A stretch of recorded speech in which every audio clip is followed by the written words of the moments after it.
We're on Kick tonight. Y'all gotta let me know how my camera is. Big Ack is in the building. I know that was a 45-minute 48-minute intro. Holy, that was crazy. That was crazy. Holy. Let me just give it a second. All right. I'm sorry for everybody on YouTube. I know y'all were waiting for a while. I apologize.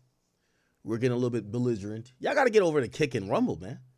We bumping music. We taking shots. You feel me? Like, yo, low-key, like, that's like ski mask, like, type of timing. See, when I'm on all platforms, because I can't play the music to get ignorant, I got to, like, be educated. Somewhat. Anyway, welcome, chat. I don't know what day this is. I'm not even counting the days, but I'm pretty sure you guys will. We're streaming for the rest of the year. Every single day. Okay? As long as I give y'all an hour every single day, it's going to count.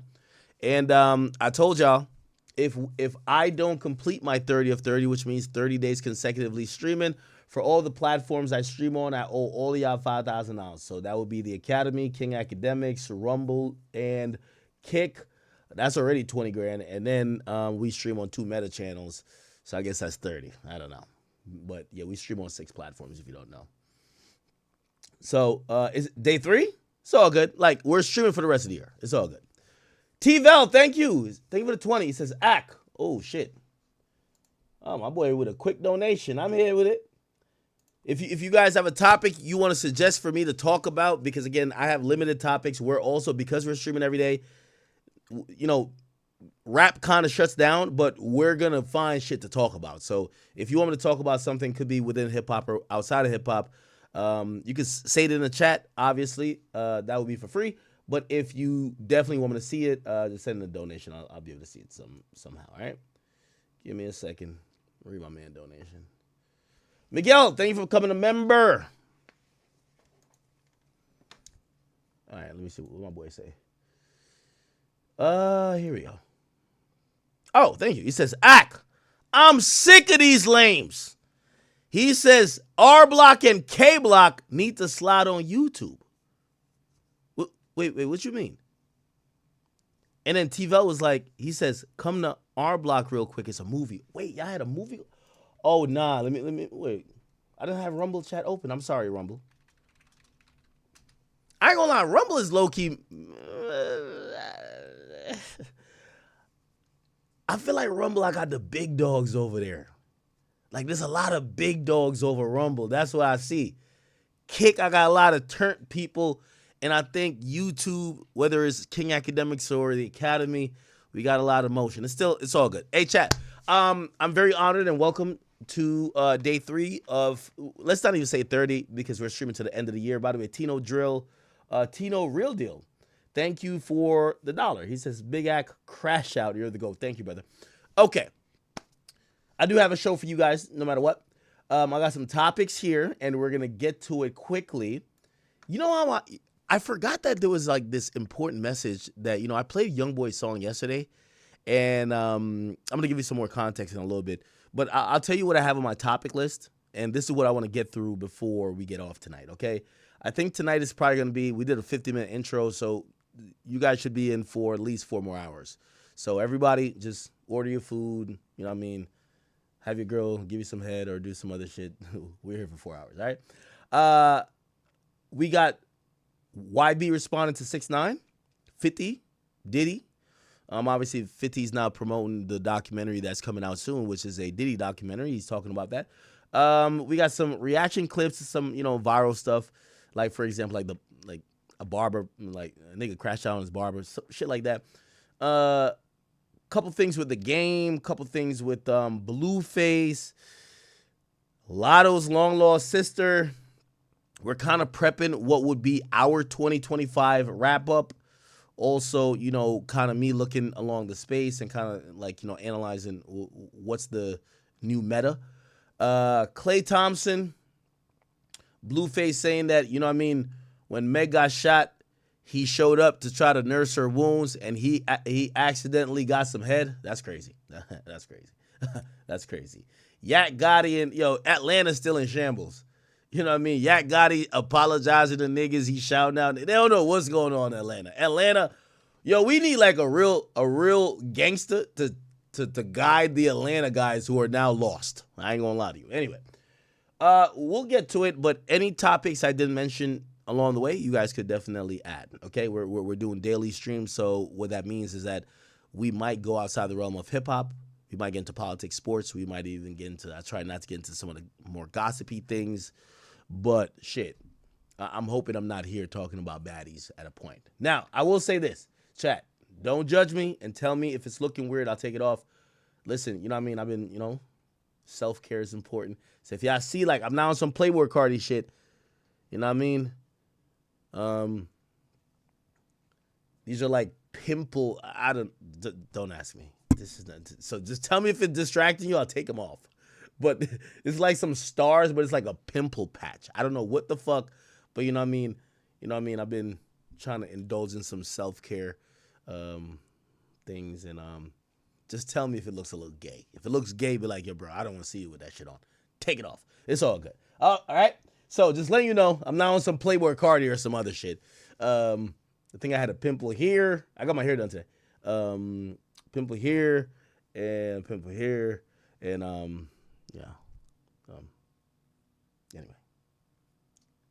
Somebody said, nigga, you look like David with them zit stickers. I don't even know if this shit's work. You know when you listen to a woman and she's telling you, no, of course it works. Like, I follow this person on YouTube. And I'm like, all right, fuck it. I'm trying it. But you know what I mean? Like, I was going to take it off a stream because I was like, what the fuck is this on my face? Then I was like, oh, shit. But let me know if it's distracting. Take it off. You say, I'm good? Somebody said, nah, that's gay. Somebody said, fruits. Hold on. Wait. Fruits. Here we go. Okay. All right, we're going to get into some topics. Again, I apologize. I know it's 11 o'clock. I know you guys are saying, get to it, bro. All right. First and foremost, I really want to ask a legit question, and I'm not trolling at all. I literally am not trolling. I just want to know, for the life of me, and let me see if I can find it. Let me just pull up the link before.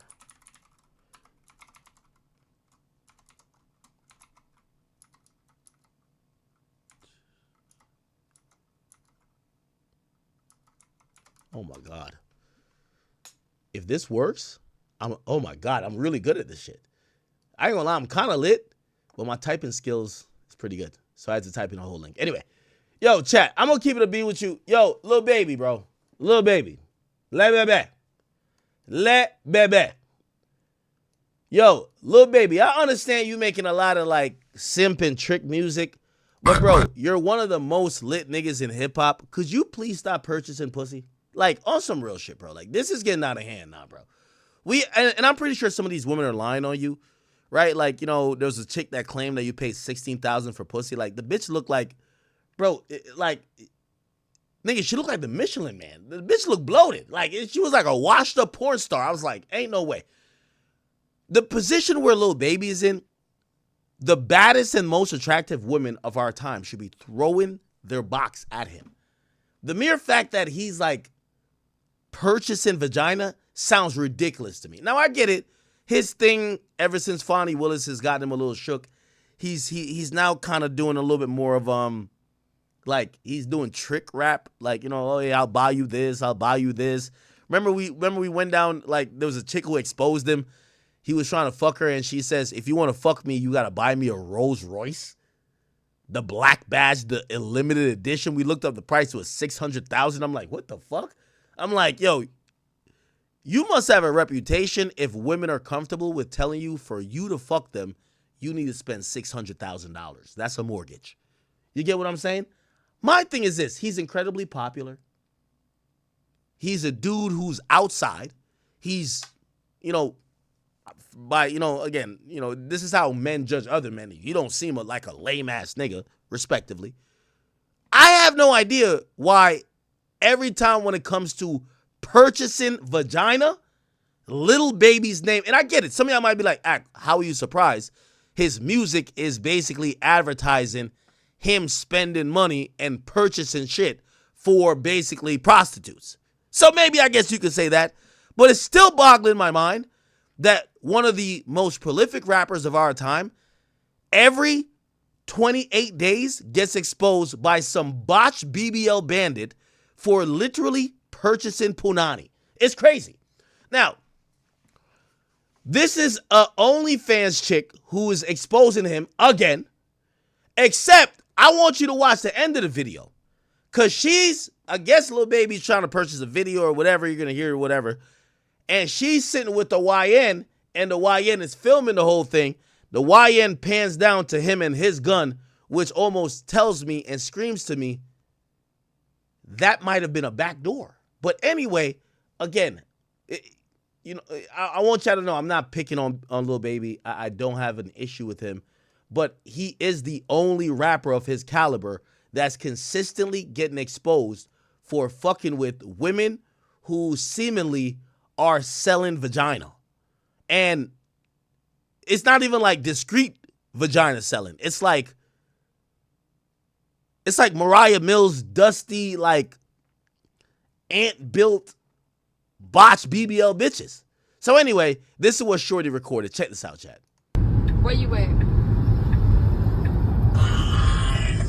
Like Midtown. Now let me pause it right there. Because I'm in, like, by the way, chat, I just like signed up for a Sora account. Like, I realize AI is a motherfucker. I want to believe this is AI. I want to believe this is AI, chat. It's no reason why is Lil Baby purchasing vagina at this rate? Yo, if Lil Baby goes to any club, he'll probably get $80,000 just to like be in the club. And every bad bitch is in there fucking moist as fuck, ready to fuck him. Why is he purchasing pussy on a call line? This shit is crazy.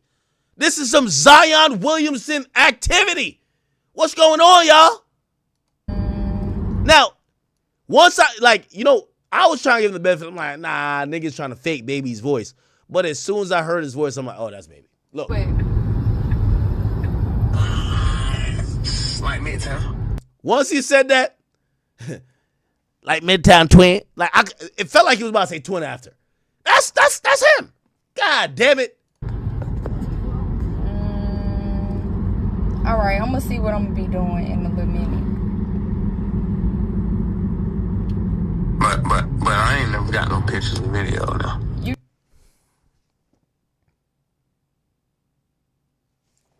It's no way this nigga is buying pictures and videos when this nigga could have the baddest bitch in the country fucking him because he's the guy. This is like mind-boggling to me, chat. How is he buying pictures and videos from a random BBL thought that is literally in a Honda Civic while he's riding around in Wraiths, Rolls Royces, he's in private jets, but he's on the phone? It's like, come on, bro. Come on. What? Like Midtown. All right, I'm gonna see what I'm gonna be doing in a little minute. But I ain't never got no pictures and video though. But once I heard but I'm like, oh, come on, man. Come on, man. Like, come on.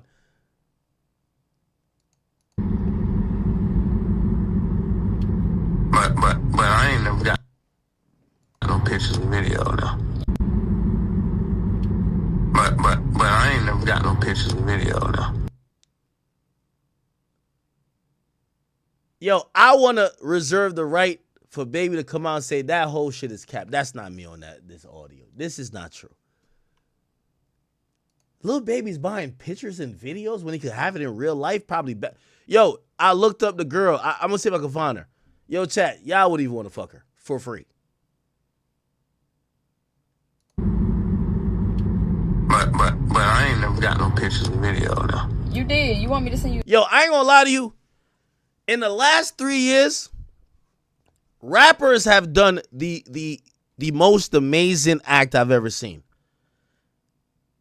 Yo, rappers, you know, for like as long as I've lived, I'm in my 30s, chat.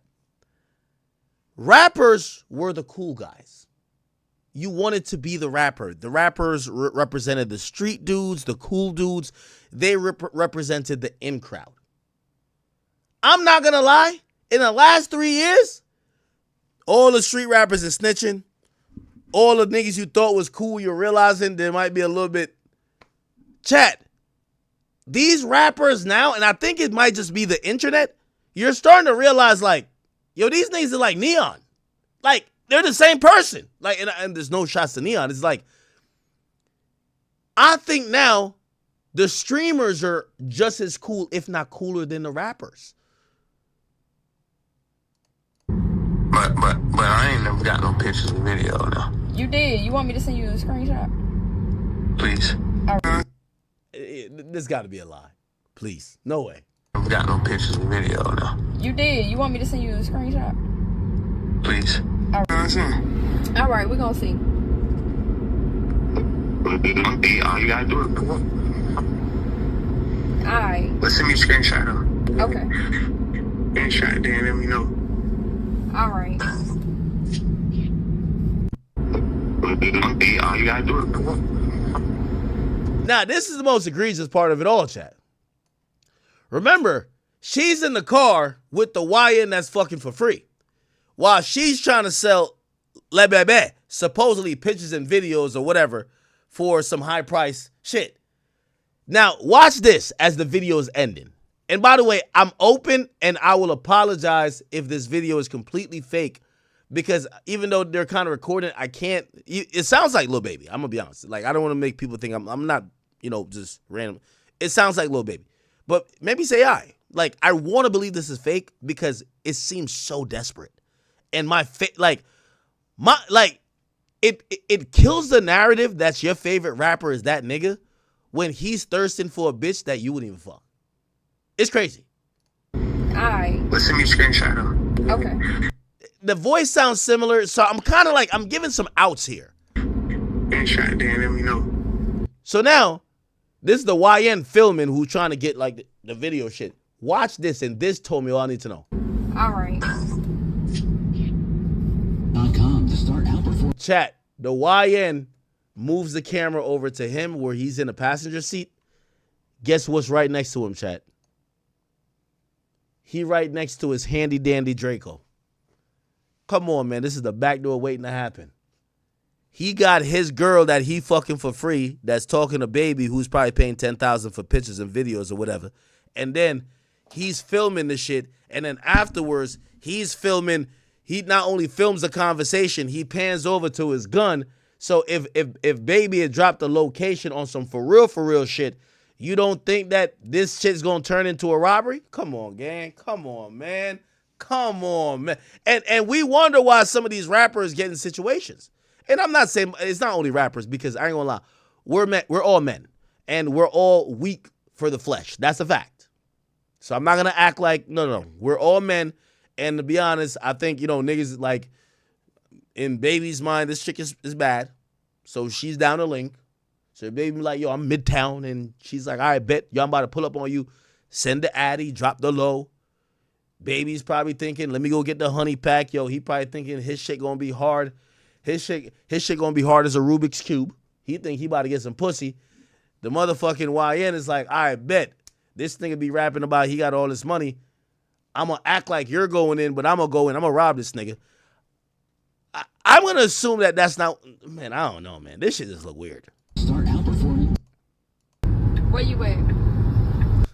This already seems like a setup. The recording starts with her saying, where are you at? The nigga filming her got a gun right next to him. And he filming her ask the famous rapper, where are you at? Baby horny. You feel me? He horny as shit. Like Midtown. He's smart though. At least he ain't say, I'm at this hotel in this room, or I'm at this location, or I'm sharing my location. Exactly. By the way, this is why men should never share location with women. I've never heard a man set up a woman. I've heard a woman set up men. That's facts. Holy. That's a fact.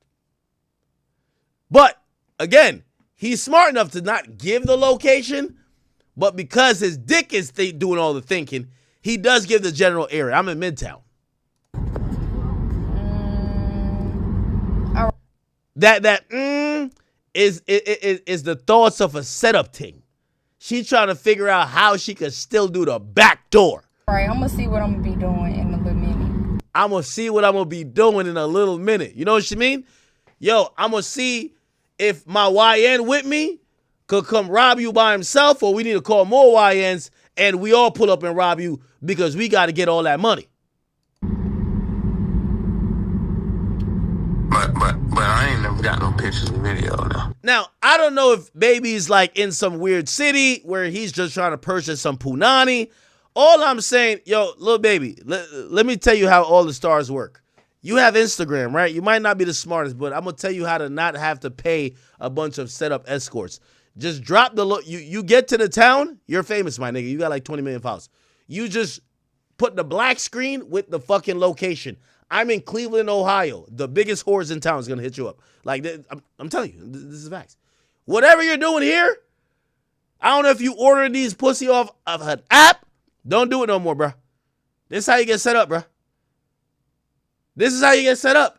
And even then, when you drop the location, then you need to, where all them 4PF, CB, FTD, TW, FPT, JD, where them niggas at?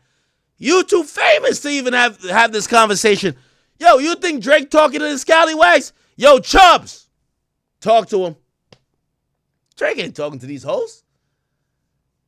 Baby, why the fuck you on FaceTime with these bitches? Hey, listen, this gonna sound like I'm getting that Baby, but we've all seen situations where rappers getting like, and by the way, I'm saying it too, not that I've been a perfect person. I never want to talk like I'm on a soapbox. I've been trusting, like, oh, no, I've been talking to this person for a while. I kind of trust them. So you might be on FaceTime with them a bit. They're still trying to set you up. I'm just saying there's been like 10 videos leaked of women trying to expose themselves or their interactions with Baby. He needs to move a little bit more carefully.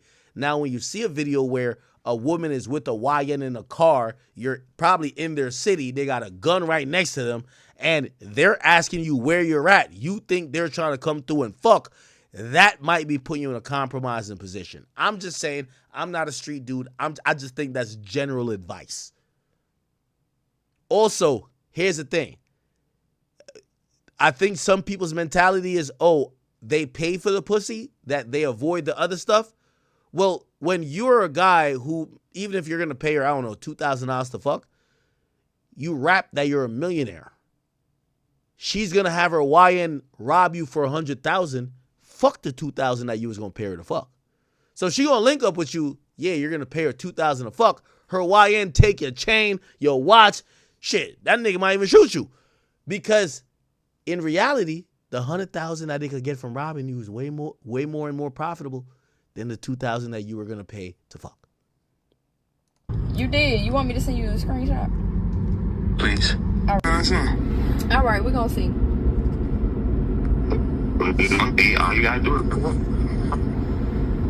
All right. let's send me a screenshot though. Okay. Screenshot, then let me know. All right. .com to start outperforming. I ain't gonna lie, man. And again, I'm saying this, and I hope nobody think I'm hating on Baby. I'm really trying to. Yo, I would get spooked if I was talking to somebody on FaceTime and they're being flanked or sitting there with a guy who's recording the whole thing, and that nigga is clutching on a gun or loading a fucking clip, because I would think, oh shit, that's the back door. I think that's reasonable, okay? Alrighty then, people. Welcome.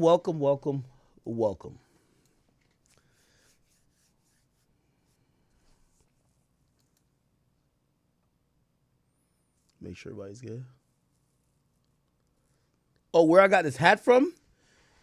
Oh, this company fucks with me. Damn. I gotta shout this brand. This brand is dope. Anytime you see me, like, their brand comes with this thing here, but I like these hats. If I really want to know these where to get them, I'll tell you where. Actually, hold up. I'll tell you.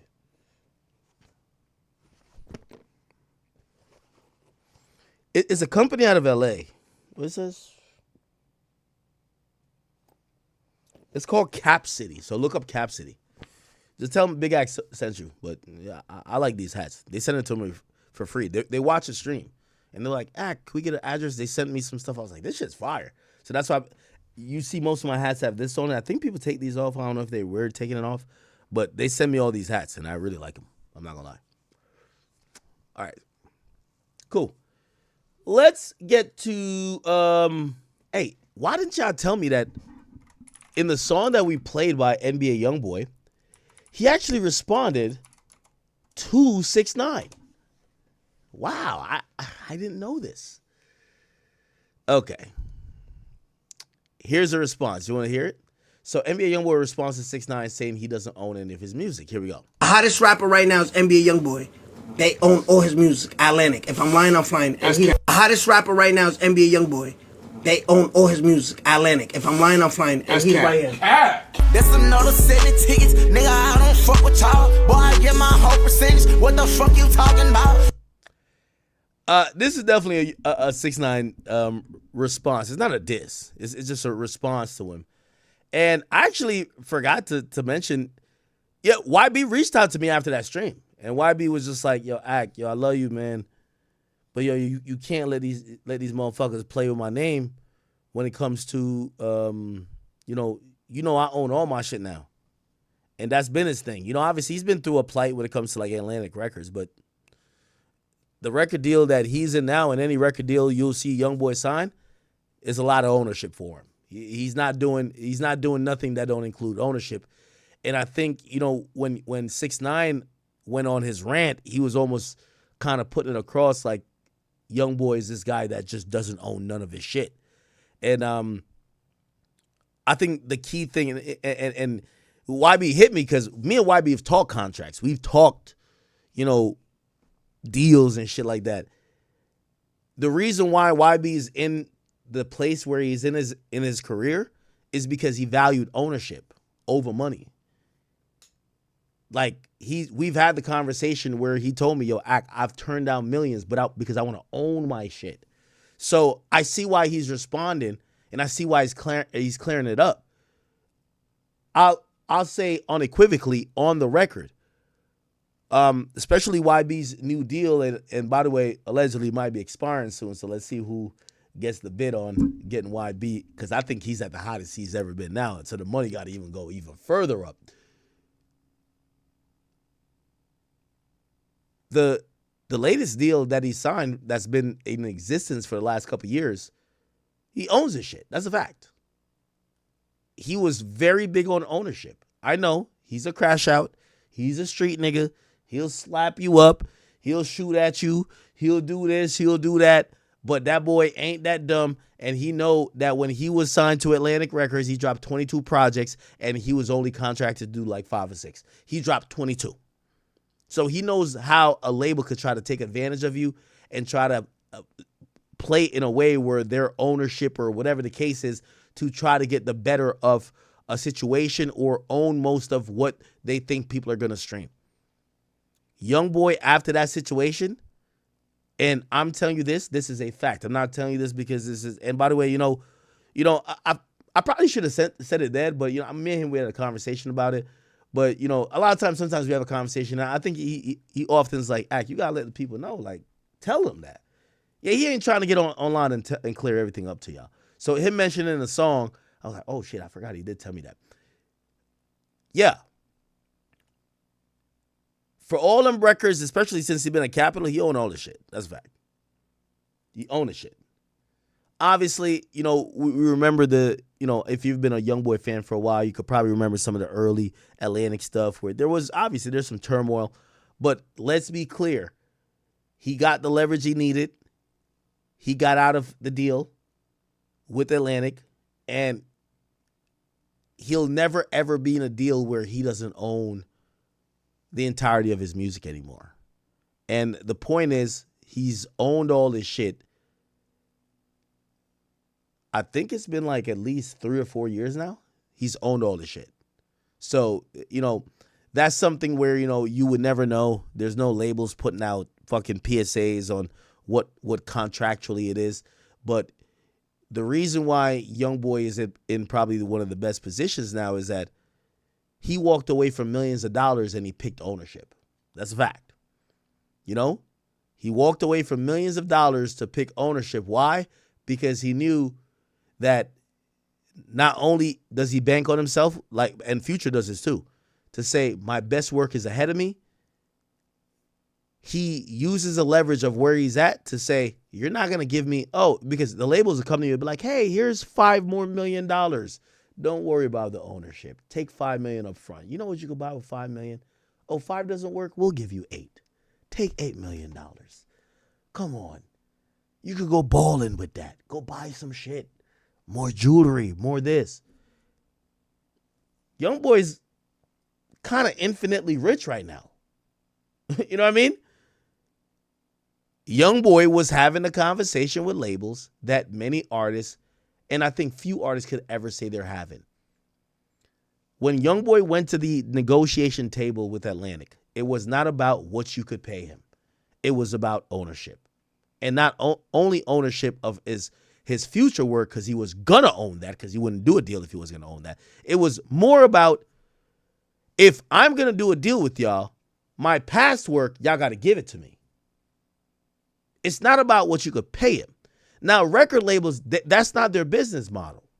Their business model is, we'll give you $50 million, but we own it in perpetuity. That means forever. And we'll wait and we'll continue to pimp you and pimp you and pimp you. And that $50 million we gave you, we're going to go make $180 million over the span of 10 years. So 100%, I definitely want to say YoungBoy wants to, and I will, I'm assisting in helping correcting that narrative, or if that's even a narrative. YoungBoy owns all this shit now, and he has for years. He would never do a deal if he didn't own all the shit. And the point is this. He's been offered multiple times millions as opposed to quote unquote IP ownership. And he's so rich at this point, he doesn't care about the millions. He cares about the ownership. You know why?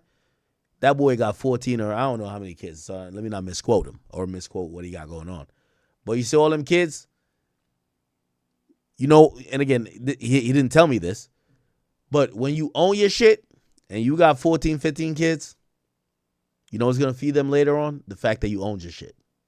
Not the money they give you now while they own your shit and you spend it in a year or two, and then your kids later on is like, yeah, my dad was popping and yeah, people loved him, but there's nothing for us. So him owning this shit now for all these projects, all these songs, means a lot. So salute to YoungBoy. Let me actually go play that song. It's Never Broke in LLC. How does that miss me? Never broke.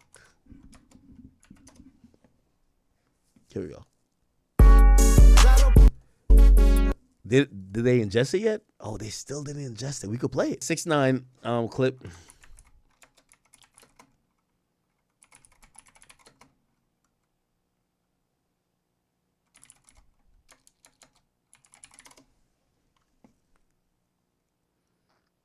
Here we go. This is a Boy, they own all his music. The hottest rapper right now is NBA YoungBoy. They own all his music. Atlantic. If I'm lying, I'm flying. These people, he's not on Atlantic, by the way. Will sign you. You have to play the puppet role, right? And this is why I'm so canceled, because they hate when I say this. You sign your life away, right? You make most of your money with your advance, but once By the way, 6ix9ine is not lying as well, because again, and the only thing, and this is why, like, I'm, y'all might be like, Ike, you're kind of playing the 50 here, because I know you fuck with 6ix9ine and you fuck with YB. 6ix9ine's not lying, but YB is different because YB has dropped so many songs and records that he's evaded the system that's meant to trap you. When a label gives you a 5-album, 5-year deal, the idea is to perpetually keep you in debt and perpetually keep you being owed to the major label system. YoungBoy takes a deal, and if the deal says he has to provide 3 albums and 3 albums in 3 years, y'all know how YoungBoy get down. He gonna give y'all 19 projects in 3 years. We all know this. So what happens then?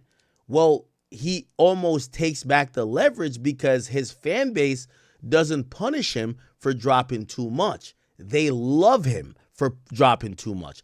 Most artists, if they dropped at the frequency YoungBoy dropped, they would dilute their brand. Their shit would go down, not YoungBoy. By the way, live on Lake Street, thank you for the 10. He says, much love, Act, for rocking my hoodie. Shout out from Minnesota. Yo, shout out to Southside Chief, man. I love everything. You know, he's been a supporter of mine for so long, and I love what he has going on. And shout out to everybody from Minnesota. I want to go to Minnesota at some point. I've heard that it's very dope vibes. If I do, Southside Chief, I got a link with you, all right? Blow that, right? Whether you blow it on cars, lifestyle, clothes, everything, then you like, yo, my label's putting me no, I don't have no money, da-da-da-da. And this is an educational thing. Manage your money right, because when these labels got you, they own everything. Then you're forced to do what NBA YoungBoy did, and just hear me out. You sell your catalog. When you sell your catalog, you sell your publisher share. Your publisher share is your writer's thing where they pay you quarterly. They pay you every 3 months.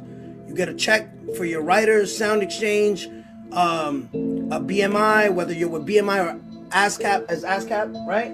You sell everything. I say, yo, have my catalog. You have to start fresh. So in my instance, I will have to sell Gummo, Kuda, Billy, Tati, Fifi. Did you sell those yet? No, I didn't. No, I didn't. So you sell your whole catalog. You sell literally your rights to the music. And when you do that, yeah, you get a large person. By the way, everything 6ix9ine is saying is true. Here's the difference why 6ix9ine, you know, his situation can't match up to what YoungBoy's doing is that if you look at 6ix9ine's recorded catalog, 6ix9ine's recorded catalog is probably about 60, it's going to sound crazy, 69 songs. Like, we could probably look it up. Look, Spotify Corp. Okay, here we go. We could look up how many songs an artist has. Here we go. So, by the way, so for example, Drake, right? You guys could use his website too, right? It's publicly available. So Drake has 198 solo songs, and as a feature, he has 196. And as a lead person, he's 317. The total songs he has on Spotify is 513.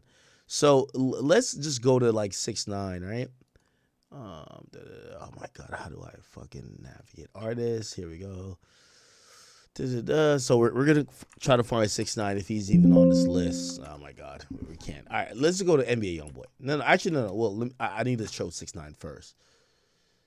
I can't find it. Corb 6ix9ine. Corb 6ix9ine. I just need to find him on 6ix9ine. Okay, here we go.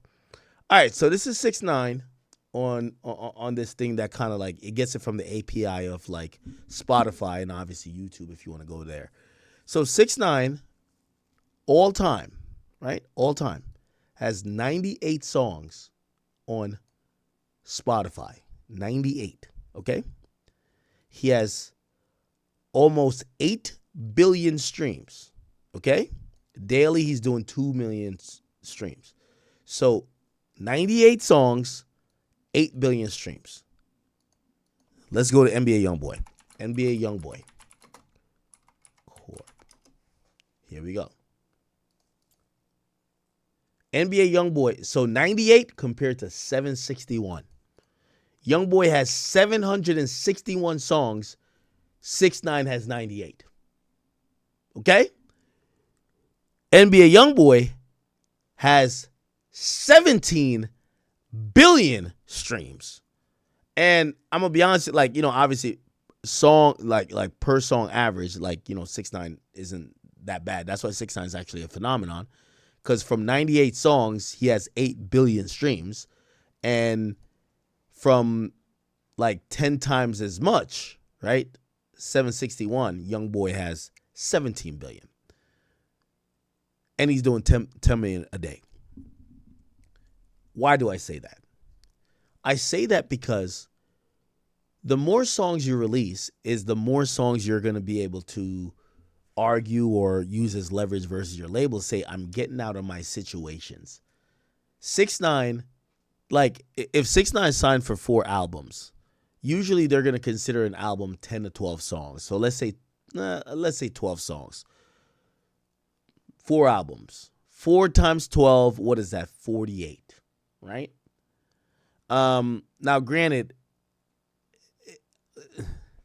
all these songs are his. Some are like, features. Some ain't on his project, whatever the case is. The point is, the amount of songs that 6ix9ine has put out, like I know it says, his says 98, but when you take out, like, all right, let's go back to 6ix9ine real quick. Sorry. Okay, cool. So this is 6ix9ine, right? As a lead, right? As a feature is 19. Solo is 41. Even if you sign a 4-album deal, which people would sign and they get to a 5-album deal, 5 times 12 is 60.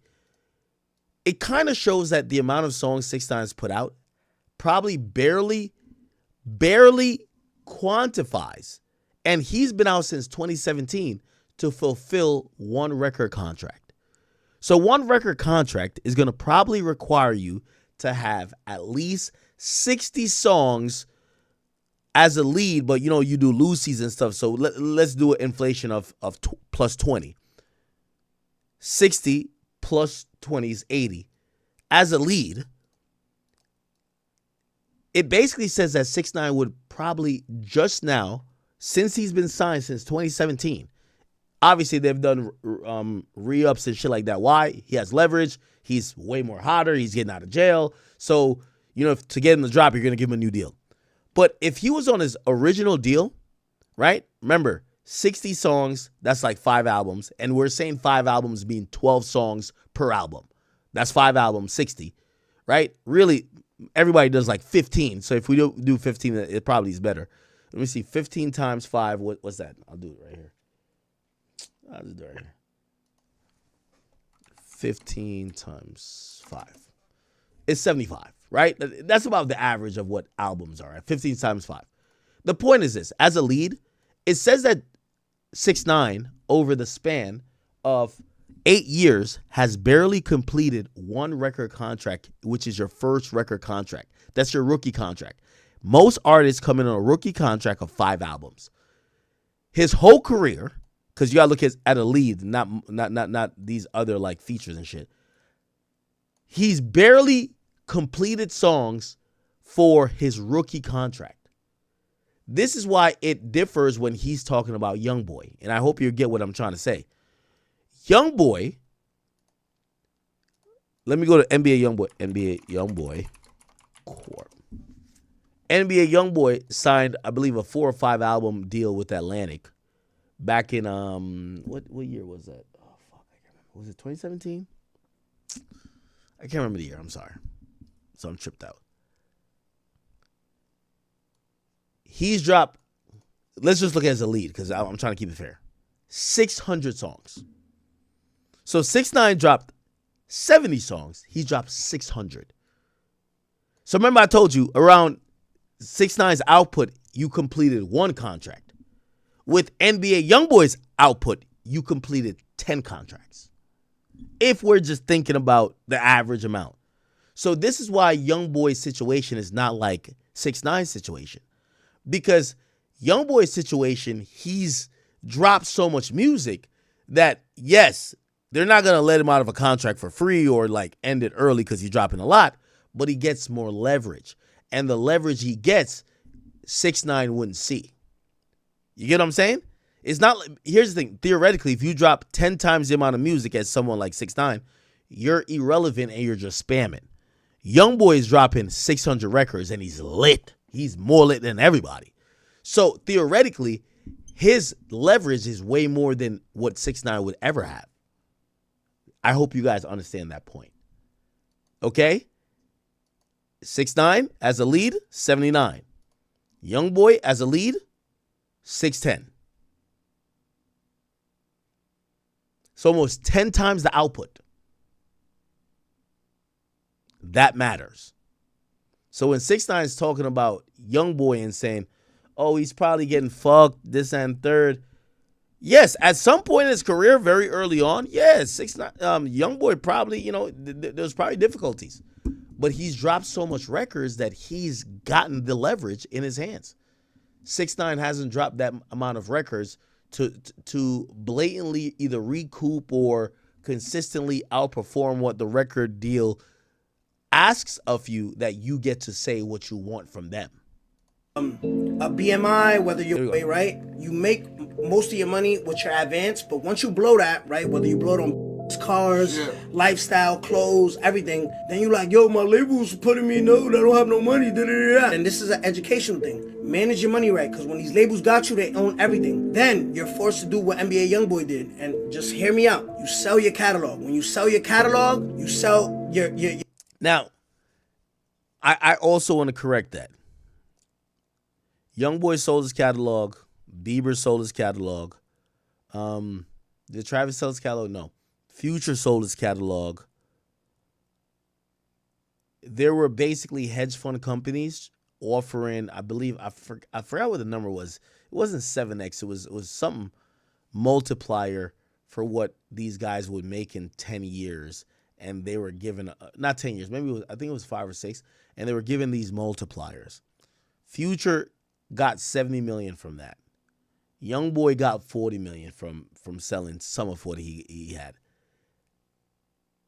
Now, in Future and YoungBoy's defense, they're looking at it like, we dropped so much music, even if we sold that portion of our catalog to you, we're about to put out 10 more albums that we still own, that you could come back in another 5 or 6 years and pay us another 60 to 70 or maybe 100 million for. So again, very different. I know 6ix9ine trying to make it seem like, oh, they were broke and they sold their catalog. No, these are guys who put out music frequently.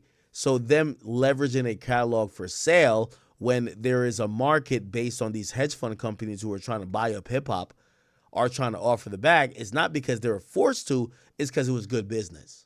Forced to do what NBA YoungBoy did, and just hear me out. You sell your catalog. When you sell your catalog, you sell your publisher share. Your publisher share is your writer's thing where they pay you quarterly. They pay you every 3 months. You get a check for your writers, sound exchange, a BMI, whether you're with BMI or ASCAP, right? You sell everything. I say, yo, have my catalog. You have to start fresh. So in my instance, I will have to sell Gummo, Kuda, Billy, Tati, Fifi. Did you sell those yet? No, I didn't. No, I didn't. So you sell. And to be fair to 6ix9ine, if he did sell that, he could liquidate for a good $20 to $35 million, if you ask me. Okay?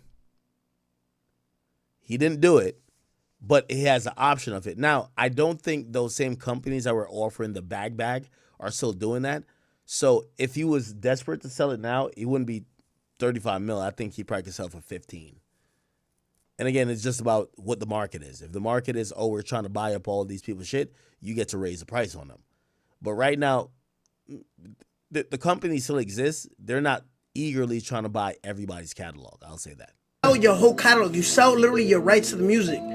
And when you do that, yeah, you get a large percent of money, which people think like, yo, I'm gonna blow this, but that's it. You just give them a more. What could you sell Gummo, Kuda? What could you sell all that for right now? Well, I'm not even looking at it because I feel like that's what's gonna that's like having a restaurant. Those are quarterly. That's your.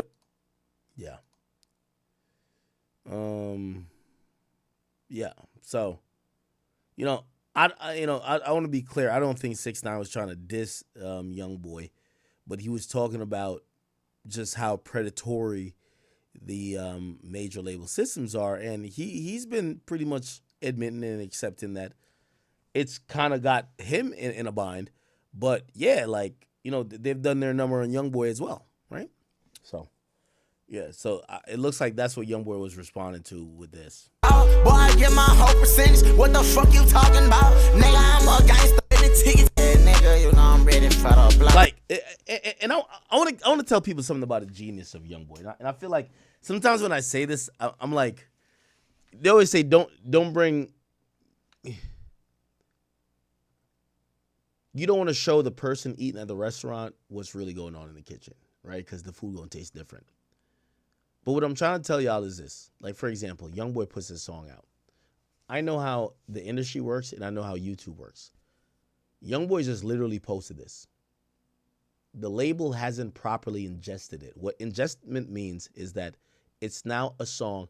I could play the song all day. It's not gonna cut my stream, because YoungBoy, any song he drops now would fold up on a Universal Music under Capitol Records, and they have to ingest it, make sure all the rights and everything, whatever, and they start claiming it everywhere. When they start claiming it, you're gonna see some different things down here because they're claiming it. The point is this. YoungBoy doesn't really work with the major label systems like that. He just drops because he cares about what his fans says. So put it like this. This 1.3 or 1.4 million views, it's only going to get YouTube revenue. It's not going to get music revenue because it's not ingested. But he's not going to wait on his label to have like meetings and shit to put out his song. He just puts it out on his YouTube. Or not his YouTube. I guess this is Never Broke Again LLC YouTube. And when he does that, the labels are going to eventually claim it, but he gets to be timely and he gets to deal with his audience. So like when you're watching this, this is very different than a regular release. Here's the thing too. Like for example, this song, YB's going to shoot it, put it up same day. He recorded it the day before, shoot it, put it up same day. The label, like if you realize there's a sample in it, they got to go deal with sample owners. They got to go deal with so many things to even get the record clear. So what they do is they can't properly claim the song as theirs until they do all their due diligence. So this shit right now is just on YouTube as a YoungBoy upload. Now he's so lit, the shit still does numbers. Still does numbers. But in reality, this shit is just a random upload. It's not even really a music. It's not considered. Let's move on to another topic here. We got 50 Cent, who's now reminiscing on his, relationship with Diddy. And if you guys don't know, he won the bidding war to produce the documentary that is going to be about this entire saga with Diddy. And we now know that this shit is tentatively titled Sean Combs The Reckoning. Now, this shit is actually dropping in 2 to 3 days. So 50's actually doing press for this. He's showing up. He's doing press. Maybe I could get him to come on stream or something like that because he's doing press. And remember, Netflix cut him the check. And his production company, and it says from executive producer Curtis 50 Cent Jackson, says Sean Combs The Reckoning. By the way, this is such nasty work. You know, TMZ just cares about the drama factor of this, and obviously they know it's going to go crazy because 50 is doing it. But let's be honest, if you really want the truth and you want all these things to be like standardized and you're not trying to do hit pieces or whatever the case is and you want to care about journalistic integrity, why would you put 50 Cent as the executive producer when his baby mama is one of the supposed victims? It doesn't make sense, right? But of course, for Netflix, they're not thinking like that. They're like, yo, this is going to be views out the ass, so it's going to be worth it. Anyway, 50's now promoting this project, and he showed up on Good Morning America, and he was asked about some of these things, and I'll play the full interview after, but let's play this because this is posted on 50's Instagram. People know about this long-standing feud that you've had with Sean Combs. GMA Monday morning. So what brought you to this project? 50 Cent on his highly anticipated new docuseries, Sean Combs, The Reckoning. How did you go about getting the footage? The Robin Roberts exclusive. If Sean Combs watches this, what do you think he's going to feel? Monday morning, the interview and never-before-seen video of Sean Combs. First only on Good Morning. Never before seen video of Sean Combs. Yo, tell us that Daphne Joy, his baby mama, sent the Ring camera footage into 50 without saying she did. Like, come on, bro. Come on. Morning America. Wow. So that's coming out tomorrow. Today's Sunday. It's coming out tomorrow. Look, Good Morning America. That's what they're teasing, right? Like, they're like, yo, we got 50. So they're going to drop it tomorrow. You ready? I am, yes. How about you? Essentially dropped a trailer. They just dropped it, or maybe they sent it to 50. Like, the trailer's not even on their page. Wow. Holy shit.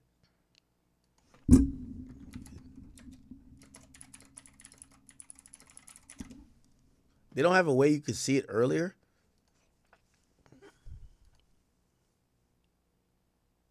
I guess not, right?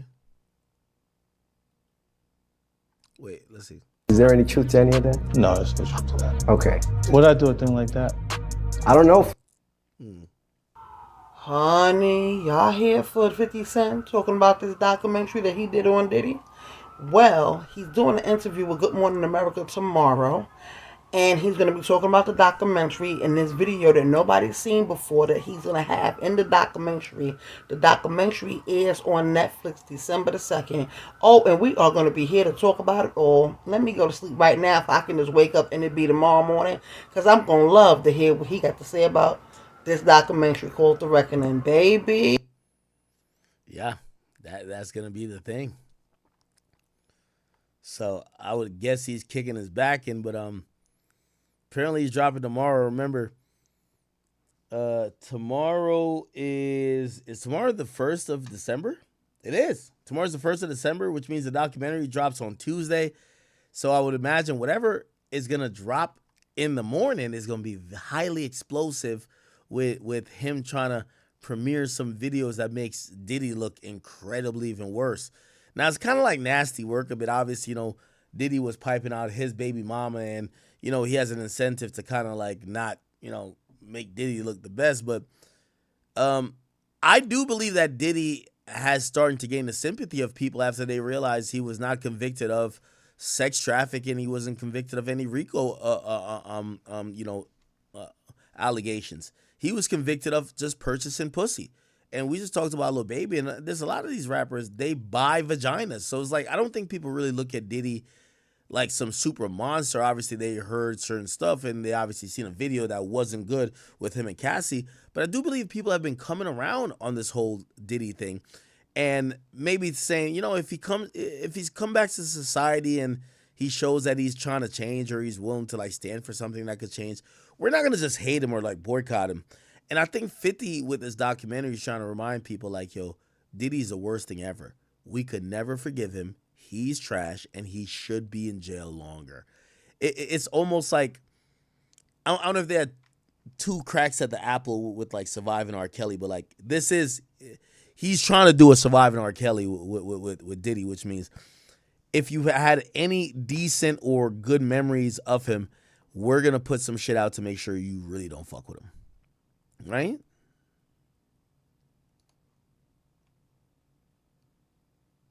Yeah, this is kind of crazy. Yeah, I can't see anything that is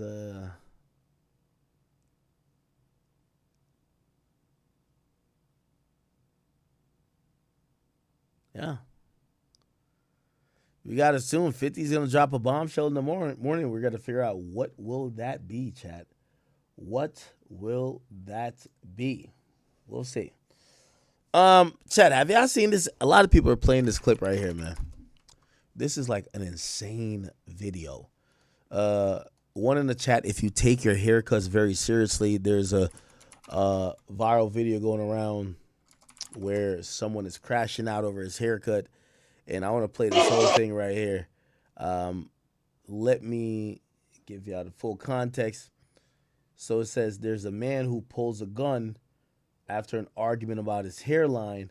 And chat, I ain't gonna lie to you, since there's a lot of men that watches me, I want to hear y'all opinion on how this all escalated. Okay, so this is kind of like at the end, but we're gonna get to the beginning. By the way, there's kids involved that's around. Obviously, they're not being hurt, which is good. It gets that serious.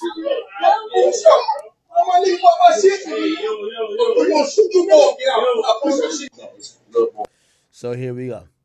Here we got my man, who we got clearly the barber, clearly the patron, and I'm gonna be honest with you. When a nigga start doing all this type of shit like this, he's doing this, he's like getting on, he's crouched down, he's looking at different angles, like he's surveying the land. It's like usually barbers just start gaslighting you and they blame your last barber. They said, this is why you got to stop. Like, they basically act like they're hoes. Like, stop cheating on me because whatever barber you went to fucked up your shit, and now it's on me to try to fix your shit. And they start doing weird angles like they have like some laser leveler like a laser leveler trying to like figure out how to make your hairline not push back. Now, one thing I've never seen barbers do is like just keep it 100 with a, someone who's the patron and say, hey, bro, you're getting older. Your hair is thinning out right here. It don't grow there no more. If you want me to give you a lineup, I could, and you want it to be an original lineup, I got to push your whole shit back to get a crisp, straight lineup. Or I could use that, whatever that shit they be spraying on you and they use a card right here. I could use that and create a lineup for you. Anyway, once I seen this nigga doing this and this nigga holding the glass, I could tell these guys were not on the same page. Watch. Forward. I don't see what you looking at. What you see? Because I see your ankle is going right here, and that corner for corner is right here. You talking about right here? Right there, yeah. You start first starting. I saw it. So he tries to fix it. He's trying to like remedy this problem because this guy's like, yo, why is my hair like this? And this guy's trying to fix it. You tripping right now? I'm tripping. Yeah, you tripping. So he tells the barber, nigga, you tripping right now. Let me show you what's wrong with my hair. Just chill out. Now I got to be honest with you. His hair, and I don't know how this guy's hair normally like grows. His hair seems very much way back. This is almost like a lean back. His hair is on lazy couch status, okay? It's doing one of these. It's like a hammock. It is leaning back. It's like Fat Joe. You don't see my shit right there, my nigga. So he's telling him, you don't see my hair being pushed back. My lineup is not given. Chill out. You don't see my shit right there, my nigga. Bro, your shit was up, bro. Guess what, bro? Don't worry about it. Bro, I know, bro. What you mean? You trick? What are you talking about, bro? But why you, bro? I'm like, bro, guess what? Because you your shit was up. My shit, my nigga. No, bro, I'm doing you. Bro, guess what, bro? Excuse me, bro. Now the barber's being a little snappy. I think he was saying, nigga, I'm doing you a favor, nigga. Your shit is fucked up from genetics. Your shit is fucked up from birth. Blame your mama, blame your daddy. I can't fix what this shit was. I tried my best, but I couldn't do it. So listen, you know what? Give me my barber, protection thing, and you get the fuck out of here. I'm wondering if he's gonna ask him for money. Excuse me, bro. Bro, don't worry about it, bro. You go super, bro. You was already this shit already put, bro. Don't worry about it, bro. Now that don't worry about it is basically, I think him saying, yo, the cut is free, man. You not happy with it? Fuck it. Don't worry about it. You don't got to pay me. But, nigga, go on and get on. Now, here's the thing. The saddest part, there's kids in the background. Don't worry about it, bro. Bro, you finna get attitude about my shit, bro. Now, this guy, he's very belligerent. He's upset. Hold on now. My hairline is pushed back. My shit all the way pushed back. Looking like Stephen A. Smith, looking like George Jefferson. How you got an attitude when I should have a problem? What you mean, bro? I got attitude about my shit, man. Bro, you want to beat me getting mad? Yeah. Oh, shit. Now, and it's getting a little heated now. About my shit, bro. You tripping? What you mean, bro? I got attitude about my shit, man. Bro, you want to beat me getting mad? Yeah, because it's my shit, it's my hair, man. Bro, you have a good day. And you have a good day, bro. Now, let me tell you this. This is like black nigga rule 101. If you're having an argument with a man and a man does a few things, you need to think quickly and you need to start thinking this is about to be violent real quick. You're having an argument with a man, you're black, he does this. Nigga start pulling up his pants randomly. The nigga been sagging for 55 days and a half. He pull his pants up. It's time to squabble. All of a sudden, he starts taking off his watch, taking off his hoodie. He starts taking things off. It's going to get violent pretty quickly. So this nigga, I know he has like some type of like card around his neck, around a little chain or holder. He takes that off. In the black community, you got to swing right there. Yeah, because it's my shit, it's my hair, bro, you have a good day. Right here. And you have a good. As soon as he took this off, it should have been bing, bow, bow, bow. Bitch, stop all that holding me. Yeah, it should have been that right there. Right there. Right there. Good day, bro. Right. See, right there. Right there. Uh-huh. Mm-hmm. Y'all know it. Now, I just want to salute this kid in the background. This is a great kid. I think this kid going to be a valedictorian. When I was watching this, I said, oh, my God, that's an amazing, innocent child. These guys are using foul language, and this whole time this kid is like this. I don't want to hear it. My mama don't approve of me listening to words like this, and I just want to stay pure. And I want to salute to that kid, and I wish I knew who they were, that I could give them, you know what I mean, a gold star. You're good. And I hope you keep that innocence, all right? You finna be getting mad about my shit, bro. But you finna be mad because you get me mad about hell. What you going on for, my nigga? You took no chain on me like you ready to you like you going on. Ooh, so he told him, like, yo, what you doing? Like, yo, you taking shit off? Like, yo, what's popping, though? You took no chain on me like you ready to you like you going about my shit. Bro, I told you have a good day. So I told you to have a good day. Now I'm going to keep it a beam with you. Chat, everybody know in the black community, when somebody leave this abruptly, we always think about the get back. It's always about the spin back. It's always about, you know what I mean? I ain't gonna lie. Sometimes niggas will give you the warning. All right, word? That's what you feel? All right, be here when I get back. Trust me, you shouldn't be there when they get back. That's a fact. So anyway, this guy grabs his stuff expeditiously. He's walking out the door, and I'm gonna be honest with you. You should clearly know at that point, this shit was not gonna end amicably. Now, I do want to say this. First of all, I think this shop should be investigated for child labor. This whole time I'm watching it, every barbershop I've been to, and granted, I haven't been to one in a while, in terms of I cut my own hair. You always got like some illegal Mexican chick who's sweeping up all the hair. Like this shit's, we have jump cuts, hair still on the ground, and the little sweeper thing is by the kids, as if the kids are working at the shop. Call CPS, call somebody. This shit don't sound right. The point, what I'm trying to say is that usually you have a Mexican lady, you know what I mean, cleaning all this shit up, and it's concerning that the cleaning shit is over there by the kids. One kid got it like this, they're pure. The other kids over here, they don't know what's going on, and this nigga, this goof, he looked like he's just waiting for a haircut because he had scheduled through a text message. You want to get because you get me mad about hell. What you going on for, my nigga? You took no chain on me like you ready to you like you going about my shit. Bro, I told you have a good day.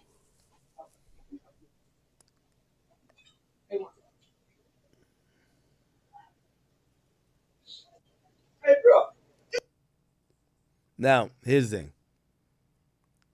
A nigga leaves in that type of attitude and comes back, you should have probably had the door closed. But even then, you got to be more prepared. You finna do me about it. Oh, shit. Now, he takes out, that looks like a blick, chat. If you don't know what a blick is, we're talking about a Glock 19. We could be talking about a P365. We're talking about a SIG over there. I don't think that's a Hellcat. It looks like it's a handgun. It looks like it's a 9mm. It looks like you want to send a message to this guy. Stop fucking playing with me. Niggas don't play with me like that where I'm from. You know what I mean? And again, sometimes you might need to clap a nigga over him pushing your hairline back. It is what it is. So he pulls out the gun. He starts putting it. I will say his trigger discipline is really weak because I'm watching his finger kind of go close to the trigger, and he's trying to threaten the guy and I shoot him at this point. What the hell? Push your shit back, nigga.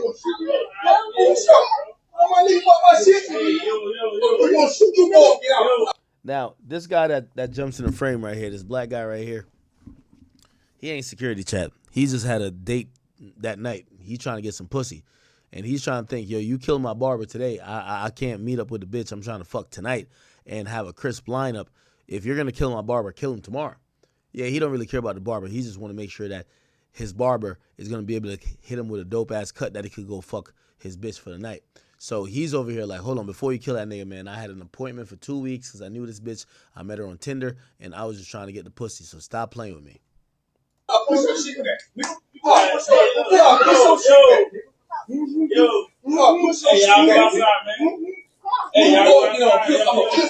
Nah, salute to this guy. He tells the kids, get the fuck out of here. You go put the wrong nigga. I catch my license, nigga. Pussy ass, nigga. Fuck my motherfucking haircut, nigga. You got a county job, bro. Nigga, I don't give a fuck. Don't never try me again. She was the lead. Now, see you get it off. Push your shit back, nigga. You lucky on to catch my live sentence again, nigga. I kill your pussy ass in here. You lucky on. I pussy whoop your pussy ass in here, nigga. By my head, nigga. You pulling up about my shit, nigga. You lucky I don't want to kiss a live sentence again. Nigga, sit your pussy ass down. Sit your pussy. Kids in here, man. Yo. It's kids in here, man. You look like you lucky. Hey. What about? Nigga, you lucky they got some straight. I'll kill your pussy ass. I'll kill your pussy ass. What, nigga? I'll kill your pussy ass, nigga. Kids in here, man. Nigga, I didn't even think, nigga, I'd come in here and kill your bitch ass. I didn't even think. Now, I just want to add this, you know what I mean, as somebody who believes in the Second Amendment rights and who's somebody who, you know, I love to use my Second Amendment rights, you know, I believe in, you know, using it to the fullest of your ability. The guy in the white, he's a bitch-ass nigga. I'm going to keep it being with you. Not because you have a gun means that you should use it to threaten somebody to get what you want. This is how you die. When you pull a gun, I don't believe you should be pulling a gun unless you plan to use the gun. So when you're pulling a gun and you're like, the nigga ain't even pistol whip him. He threatened to pistol whip him. So basically he pulled the gun just to get the guy in fear mode. This is where somebody who also has a gun puts a hot one in your fucking cerebrum cortex or whatever, nigga. You're fucking dead. Because when you're trying to utilize a weapon as a tool of intimidation, somebody's going to take your threat seriously, and they're not going to be just cowering down and begging and hiding. They're going to shoot you dead. So when I see this, I'm like, yo, brother, hey, first of all, you're bigger than the dude. I think you could physically intimidate him. Like, you don't have to be acting the way you're acting where you're trying to get him to have some compliance to you because of to have some compliance to you because you got a weapon. Bro, you're a bigger dude. So when I see that that's the only reason why you're trying to get some compliance, it kind of looks a little weird. Somebody come kill your bitch ass. You lucky I don't want to go back to prison, nigga. He says, you lucky I don't want to go back to prison. That's why I ain't kill you. So all he told me was he was capping. He was capping. You're lying. You're talking about you don't want to go back to prison. But if you're pulling a gun, that person should have already done enough that either prison or complete freedom because of self-defense is your option. So you get to realize, like, yo, these dudes are like trolling, man. They're like playing around. And I know some people are championing this guy's like actions, but bro, they're playing around. You lucky I don't want to go back to prison, nigga. You lucky as fuck. You lucky I don't want to get that last sentence again, nigga.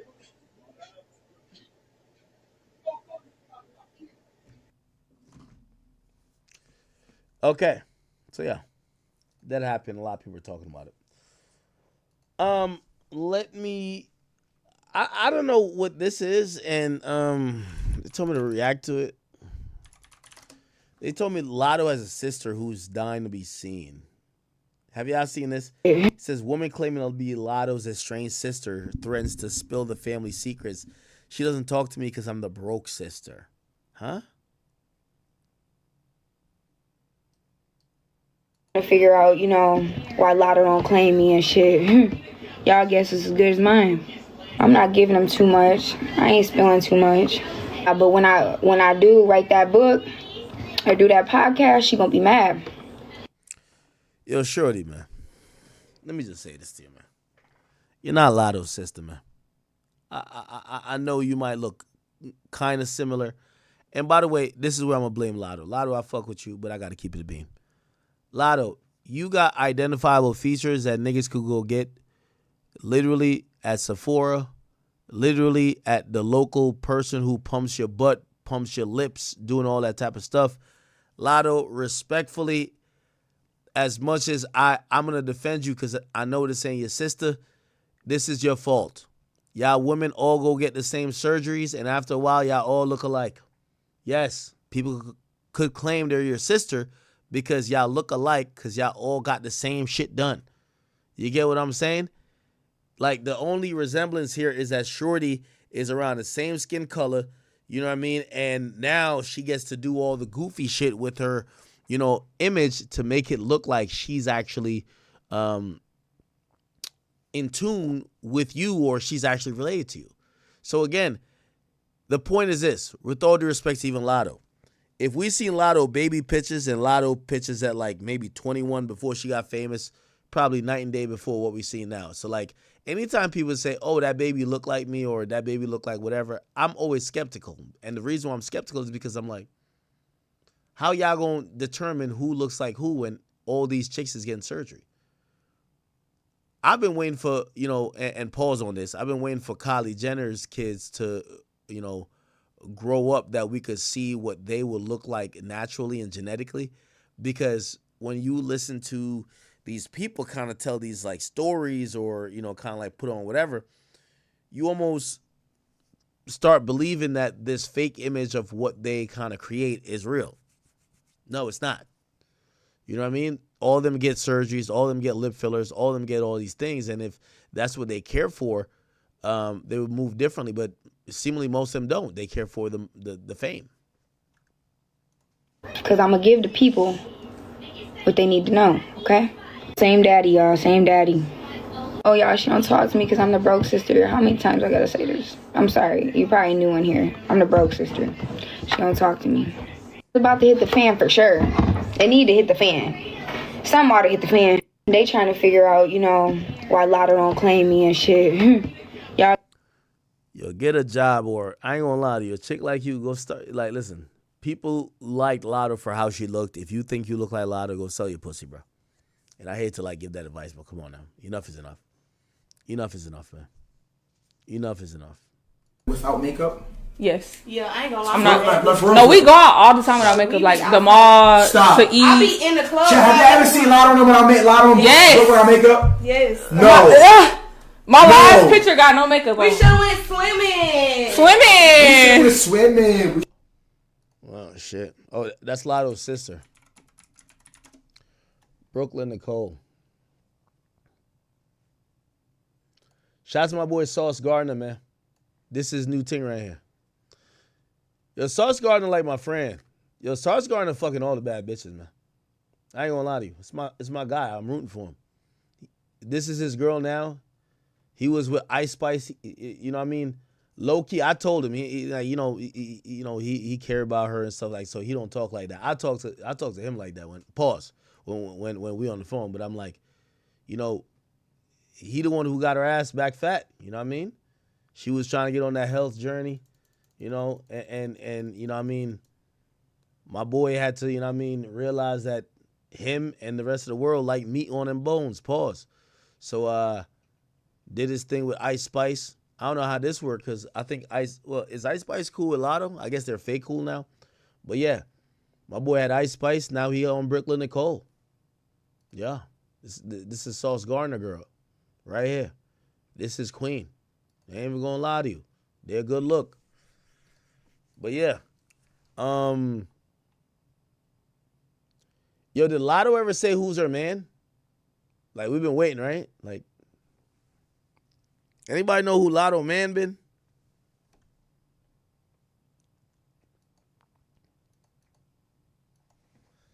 Lotto boyfriend. She ever announced it?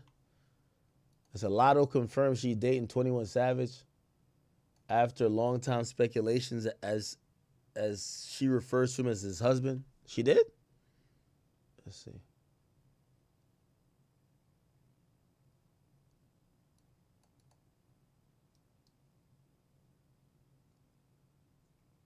TMZ reported actually she's tired about whatever.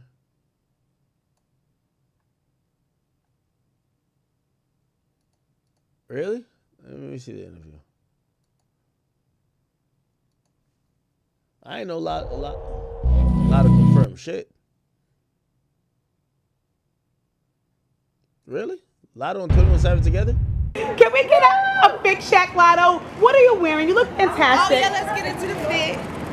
90s Chanel, real way. We love it. 90s Chanel, real way. Woodford. Chanel. Ooh, the shoes. Can we zoom in? Yeah. Those are so stinking cute. Yeah, she's just a 90s Chanel mob wife. Running through these New York streets, about to go have this dinner with my husband. Oh, wait. So are you tired of people asking about who? No. 21. So you're not tired of hearing about 21? My man. goes right Bye, Lotto. We love you, girl. Can you clarify vintage or archive? Archive. We love that for you. Bye. Ciao. Was that a confirmation? I don't think that's a confirmation. Is that a confirmation? It's a Lotto and 21 spotted together.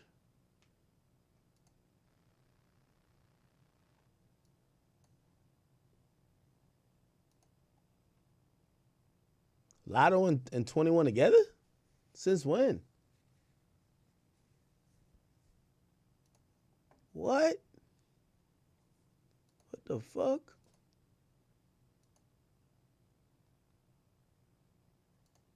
Is it? Nah. Like, we need like a real confirmation.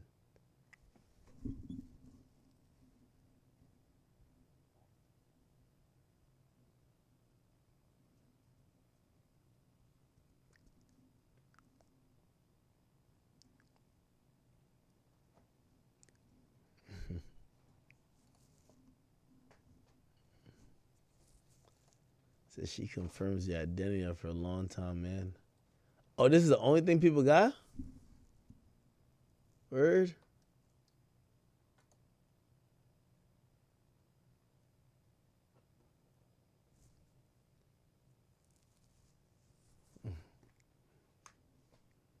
That's it?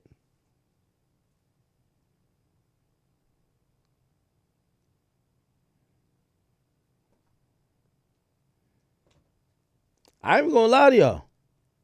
Y'all know Savage, my man's like we talk every couple of days. He been told me in a relationship. He never told me who. He always told me it was like, you know what I mean? I thought it was like some scammer chick. I don't know. I don't know who he with.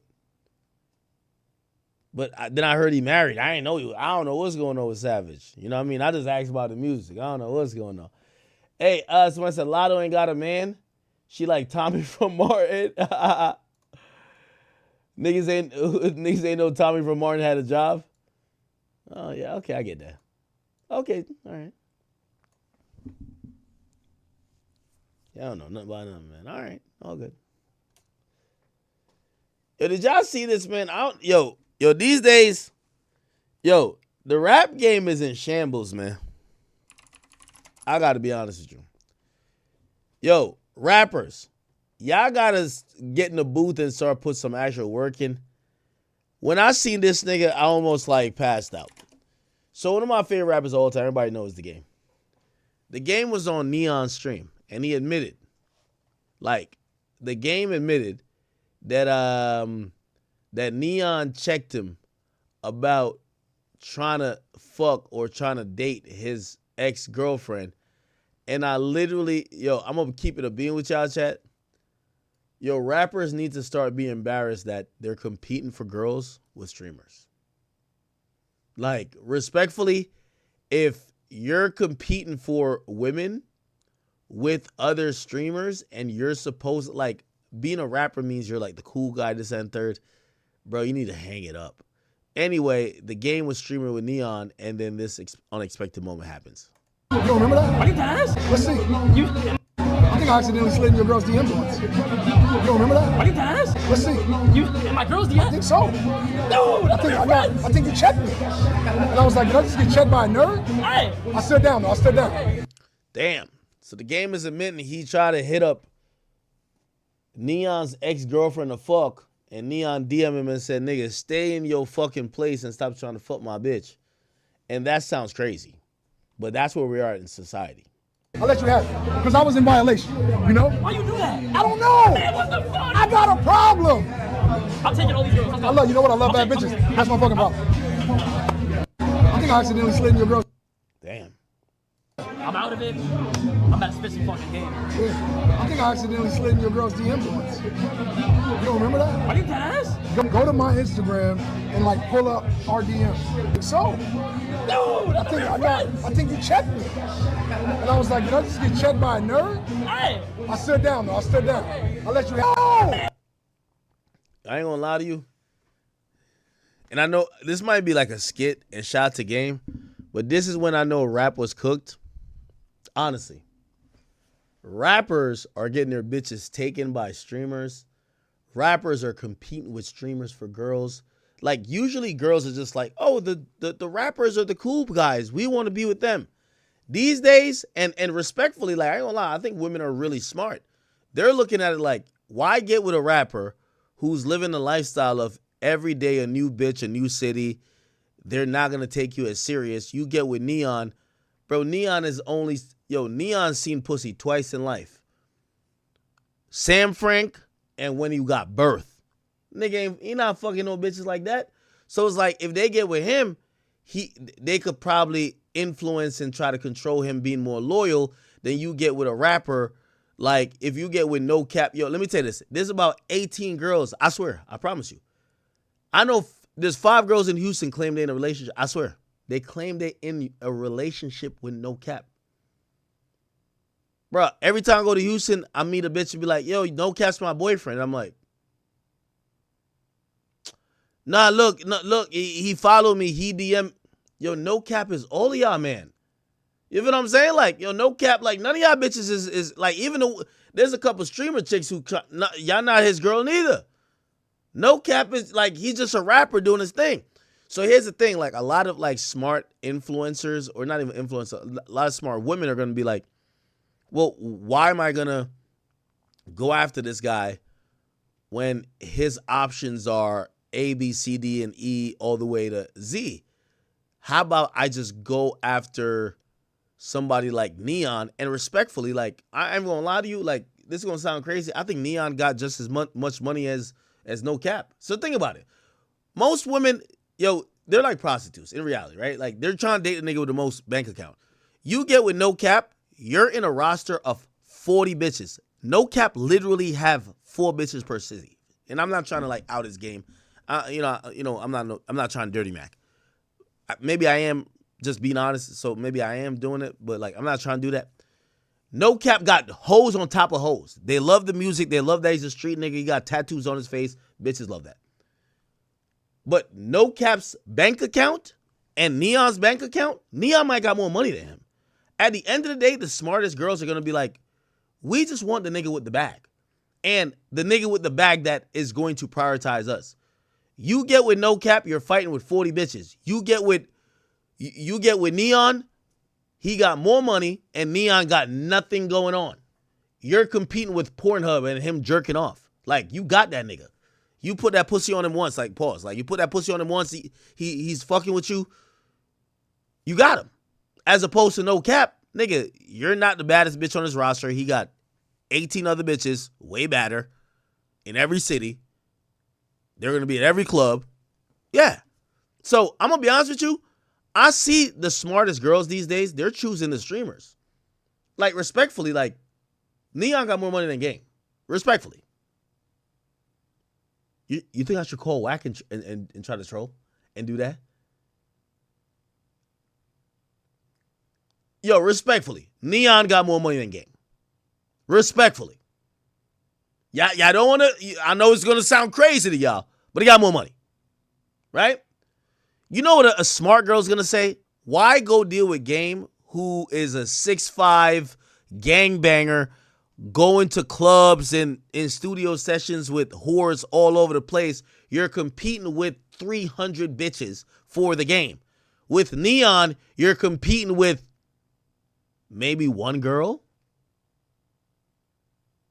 It's just an easy thing. Somebody said Neon got more money than you. Oh, you probably do. Of course. That's a fact. I ain't gonna lie.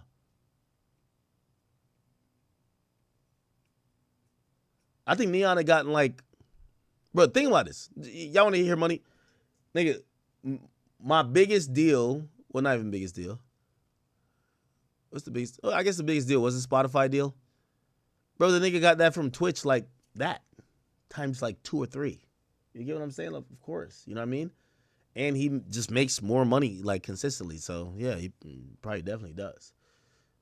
With niggas like Neon, like the only thing I got on them is time. Like, you know what I mean? I've been doing what I'm doing since 2011. That's 14 years, 15 years, right? But these guys are making exponential amount. Let me try to troll Whack a little bit. Let me try to troll Whack. I'm gonna try to troll Whack right now. That's all I'm calling for. I'm not calling for anything else. That's what I'm trying to troll him. I just want to hear what he got to say. Watch this. The way to trigger Whack is saying a bet. Watch this. I just gotta say a bet. Yo, Whack, where you at? You in a party? We in downtown. We've been out every fucking night the last 5-6 days. Hey, the boy here, the little dude, Neon was just here with it. Oh, Whack, I was just gonna ask you a question about Neon. That's why I call you. I just talked to him for the first time tonight. Whack, yo, I got a bet with somebody. I got $5,000 bet with somebody. I don't know if you can hear me or not. You hear me? I can hear you. Who do you think got more money right now, Neon or the game?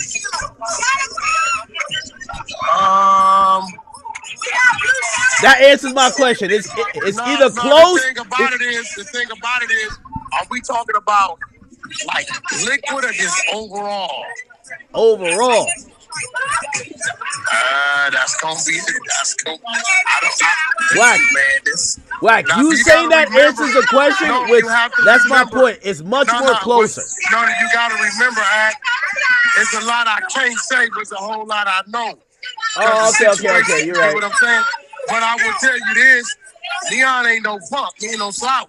Hey, Whack, I can tell you that. Hey, are you with the people from the reality show right now? It sounds like the reality show going on. What's going on? No, what it is, Blueface's mother wanted to do a homecoming. Remember, originally Blueface was supposed to come home on the 29th. Yeah. Right? So she had it set up a little homecoming gathering for him on the 30th. Yeah. But he ended up coming home 3 weeks early. So, we didn't want to disregard the spot she had booked. So there's probably about 1,000 people down here. Oh, got wow. a rooftop, got a bar, food downstairs. So, we've been out. Last night we did a club in downtown. No. Friday we did a club in downtown. Yesterday we went bowling and shit. We been out moving around, bro. Whack, you notice everybody changed up the narrative. They were saying, oh, Whack don't want to be outside. Now you outside because you with your artist, your client. Listen, I'm outside every day, but you got to remember, I'm not a, we did clubs and all this shit at its height when niggas was really doing it, right? So I don't get up and just the go real to time. clubs. So it's like, when it's time for business, it's time for business. I mean, we been out, let me see, we did the zoo shit. Krishan Rock tried to pull up here tonight. She got ran the fuck up out of here. Really? You're lying. What? You got to remember, when I'm on deck, it's a different crowd on deck. Wait. Did she try to pull up with the Bloods again? No, what they looking for, they called me this morning. So the Bloods I was with her, Zeus, now they looking for her. Because the bitch told them that she gave Blueface dudes mama and baby mama address, which is a lie. Because Blue don't talk to the bitch. But the fact that she got a little dude like that, he all on the internet, so now she ain't got that. She really need to get out of LA, bro. She can get the whole Crip card and the one little blood card who was milking her. Now they didn't turn on her. So I guess tonight she pulls up with a bouquet of roses. Yeah.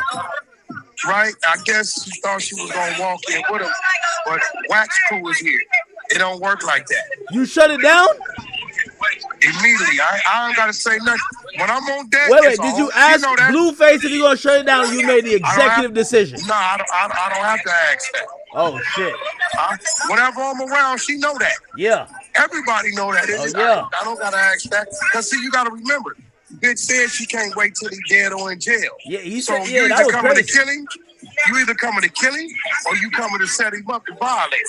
So based on that, you know fly zones. You can't come around, especially know where I'm at. And whatever you bring with you, we smash it. It's that simple. So that makes sense. So we ain't fucking with that. But hey, Wax. Neon on deck with Aiden's supposed to be coming out here in a week or so. I do want to ask you about that, but right before, Wack, everybody's trying to send me saying that the game fired you as his manager. That's true? No, what you mean? I talk to Game every day. We just closed out another deal a week ago. You gotta remember, bro, like... Yo, where are they getting this bullshit at then? I don't know, bro. You can't... Listen, first of all, and this is real shit, you can't never fire a brother or a friend, right? True. Now, certain things he does has nothing to do with me. You know, Game does a lot of other shit people don't know. Game and shit like that. Those ain't my contracts. When it comes to what I want to do, then that's my contract. You know what I'm saying? Yeah. You know, you're dealing with niggas that's like, all of us are seasoned vets. Blueface is turning into a seasoned vet. So that's like on our new network, we business partners on. He get a percentage, I get a percentage, so we both get paid. So that's how I always transition with my artists. I don't run the contracts. I haven't had a contract with Ray J in 14, 15 years. But when it comes down to whatever I want to do what we're doing, I fall in that position. So it's a little different with me. Hey. You get what I'm saying? I completely get it. Hey, if y'all have Hazel E on that reality show, y'all gotta rate it mature. You gotta rate it mature. She finished herself. I don't know why she did what she did. It's kind of crazy, but she won't be around. I don't know. You know, me and Hazel had a great relationship before. I never had a problem with her. And I thought when I saw her dealing with Nessie, I wasn't tripping because I thought if she got to a point where something was wrong before she violated, out of respect for me, she would have gave me a call. But it looked at me like that ain't what she did. She tried to call me after the fact, but I didn't do anything to call. So, you know, Hazel doing her thing. Shout out to Hazel. Wish her the best of luck. But, you know, that's a wrap. Hey, Wack, I know you're out, so I'll ask you the last question. When is the first episode of Blueface I'm Looking for Love show gonna happen? Okay, so this is what it is. Yeah. It's called Fresh Out of Love. Fresh so Out of right Love. Now it's like this, right? Everybody got the women. How many Cougars are gonna be on there? Because that's a new wave. The Cougars Wonder YN. No, first of all, the Cougars ain't really playing because they still act like kids. See, a young nigga fuck with an older female because they think she mature enough to handle it. Right? So, you know, Blueface got 2 women at the house at all times. So Hazel couldn't handle that. Wait. Blueface got multiple women at the house? Yeah, like right now, they didn't come out tonight. But last night, they was out with the hospital and the bonnet. His 2 women stay at the house with him at all times. So Blueface is in a poly. He on some Summer Walker, Rich the Kid, Tory Brick shit. It ain't really like that. It's just, you heard him say, Hazel one of my bitches. You just ain't want to live with me. When you want to come through and vibe. Sometimes you may just say, all right, Hazel, me and you gonna roll cool. The other one stay at the crib vice versa. The nigga just did a couple years in the joint. He ain't married, living his life. You gonna give it the program, but you ain't. They gotta share the schoolyard crib. That's a fact. I mean, that's what it is. But the reality show, we started shooting December 4th to the 23rd. It's really a show to help women come up. Like, he got capsule deals, merch deals, all kind of shit we're in the middle of, right? So he's gonna allow them to participate. Let's say, like, the winner of that, I get a cut of the whole capsule. Whether she wins the whole shit or not. So you could win and lose at the end. But even if you lose at the end, don't mean you didn't win something along the way. You know, we looking for people to place to get jobs, people to help put some money in their pocket. So it's fresh out of love, but I want you to love me for other reasons. Be loyal to me for other reasons. Because I position you to do some shit. He positioned Jay, he positioned Rock. None of them bitches show no respect. They act like they did. Excuse my French, because I never called Jade out her name, because that's little sis, but Did Adam fuck her? Did Adam fuck her? I don't know. I mean, I don't know, but I don't. When it comes to Jade, I don't entertain that shit. I don't know what the fuck going on with that shit. Yeah. Adam might be told it. I don't know, but Blueface ain't tripping. He just go fuck Adam's wife. Oh shit! Hey, hold on, Wack. Yo, it's going viral online that Blueface is the one who created the term my program. Like basically when talking about girls, he said they got to get on his program. Like people. That's a fact. So Blue, I ain't gonna lie, you might have did that. So I guess he was talking to, I'm gonna play the clip. He was talking to Krishan and he said, yo, if you not with my program, you gotta get the fuck on out of here. That's a fact. See, I got a program too. You got a program? My program is, my program, you know what my program is? Yeah. I'm in check. Oh, Scared shit. straight R&B. Listen, let me tell you something, bro. Yeah. That coochie is like a 12-gauge shotgun and an AR-15 all in one. When I get in, it be boom, boom, Yo, Whack, I ain't gonna lie. She got you whipped. I never heard you like this before. She got me. She got me. Yo, look. Tell Aiden I need him to participate. Is Aiden banned from LA? Hell no. What you mean? We waiting on him to come. Okay. Does he have to check in? Nobody said Aiden was banned. Aiden checked in 2 weeks ago. He told me and you he was coming. Okay. All right, so that's a check-in. I bet. Okay, I like that. Hey, we waiting on it like we got, bro. We gonna sure give him the time of his life, but we want him to come fuck with us. Okay, perfect. No. Listen, bro. Act, one thing about it, our table's our table. And one thing you know, I'm gonna protect the table. You know that. At all costs. All right, definitely.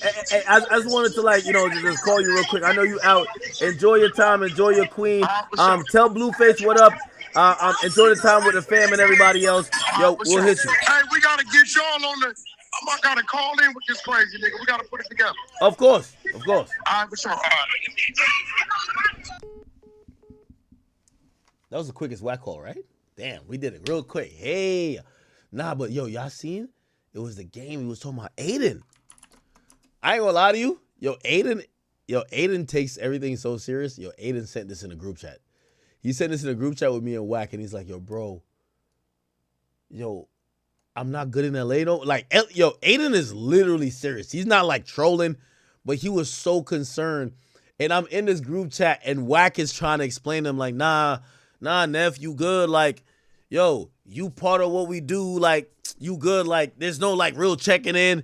But this was the clip right here. Aiden, speaking of Aiden, you fuck with Aiden, right? Yeah. He's coming to LA in like, I think like 2 weeks. Yeah. He's doing like a whole LA run. He hasn't been here back in a minute. All right, well, so Aiden got to check in first. You know? That's my brother. Yeah. He said a whole LA run, so it seemed like he coming out here and he thinking he gonna do what he want to do. But this is LA. Aiden, speaking of Aiden, you fuck with Aiden, right? Yeah.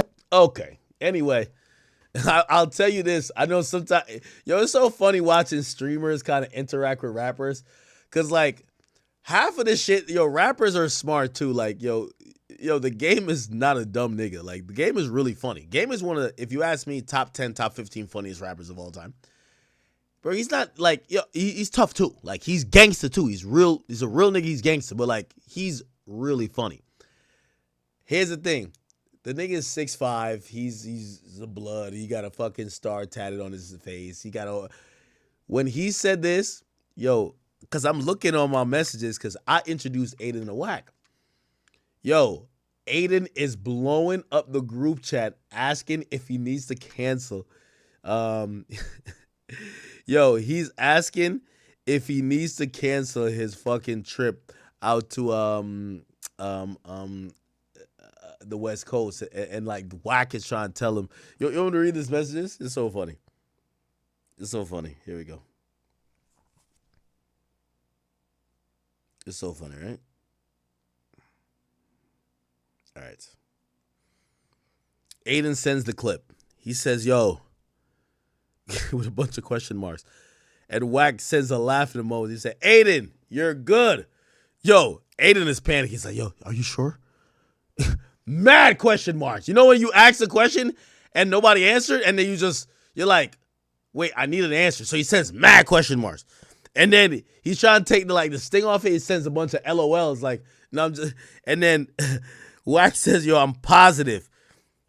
I don't know what these things mean. He said, you have the pointer and the biter. I control the biters or the bites. I don't know what the fuck that means, bro. I have no idea.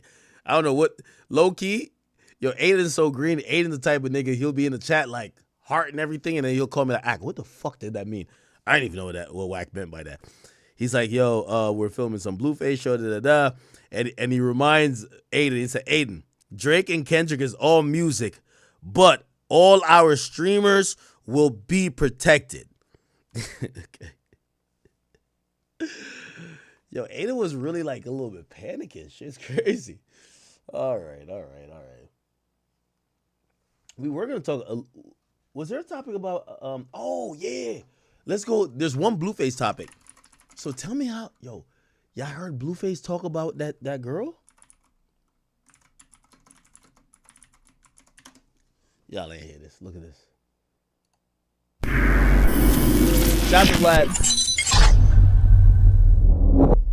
Then a situation happened where you were with Krishan and you took a woman's cell phone.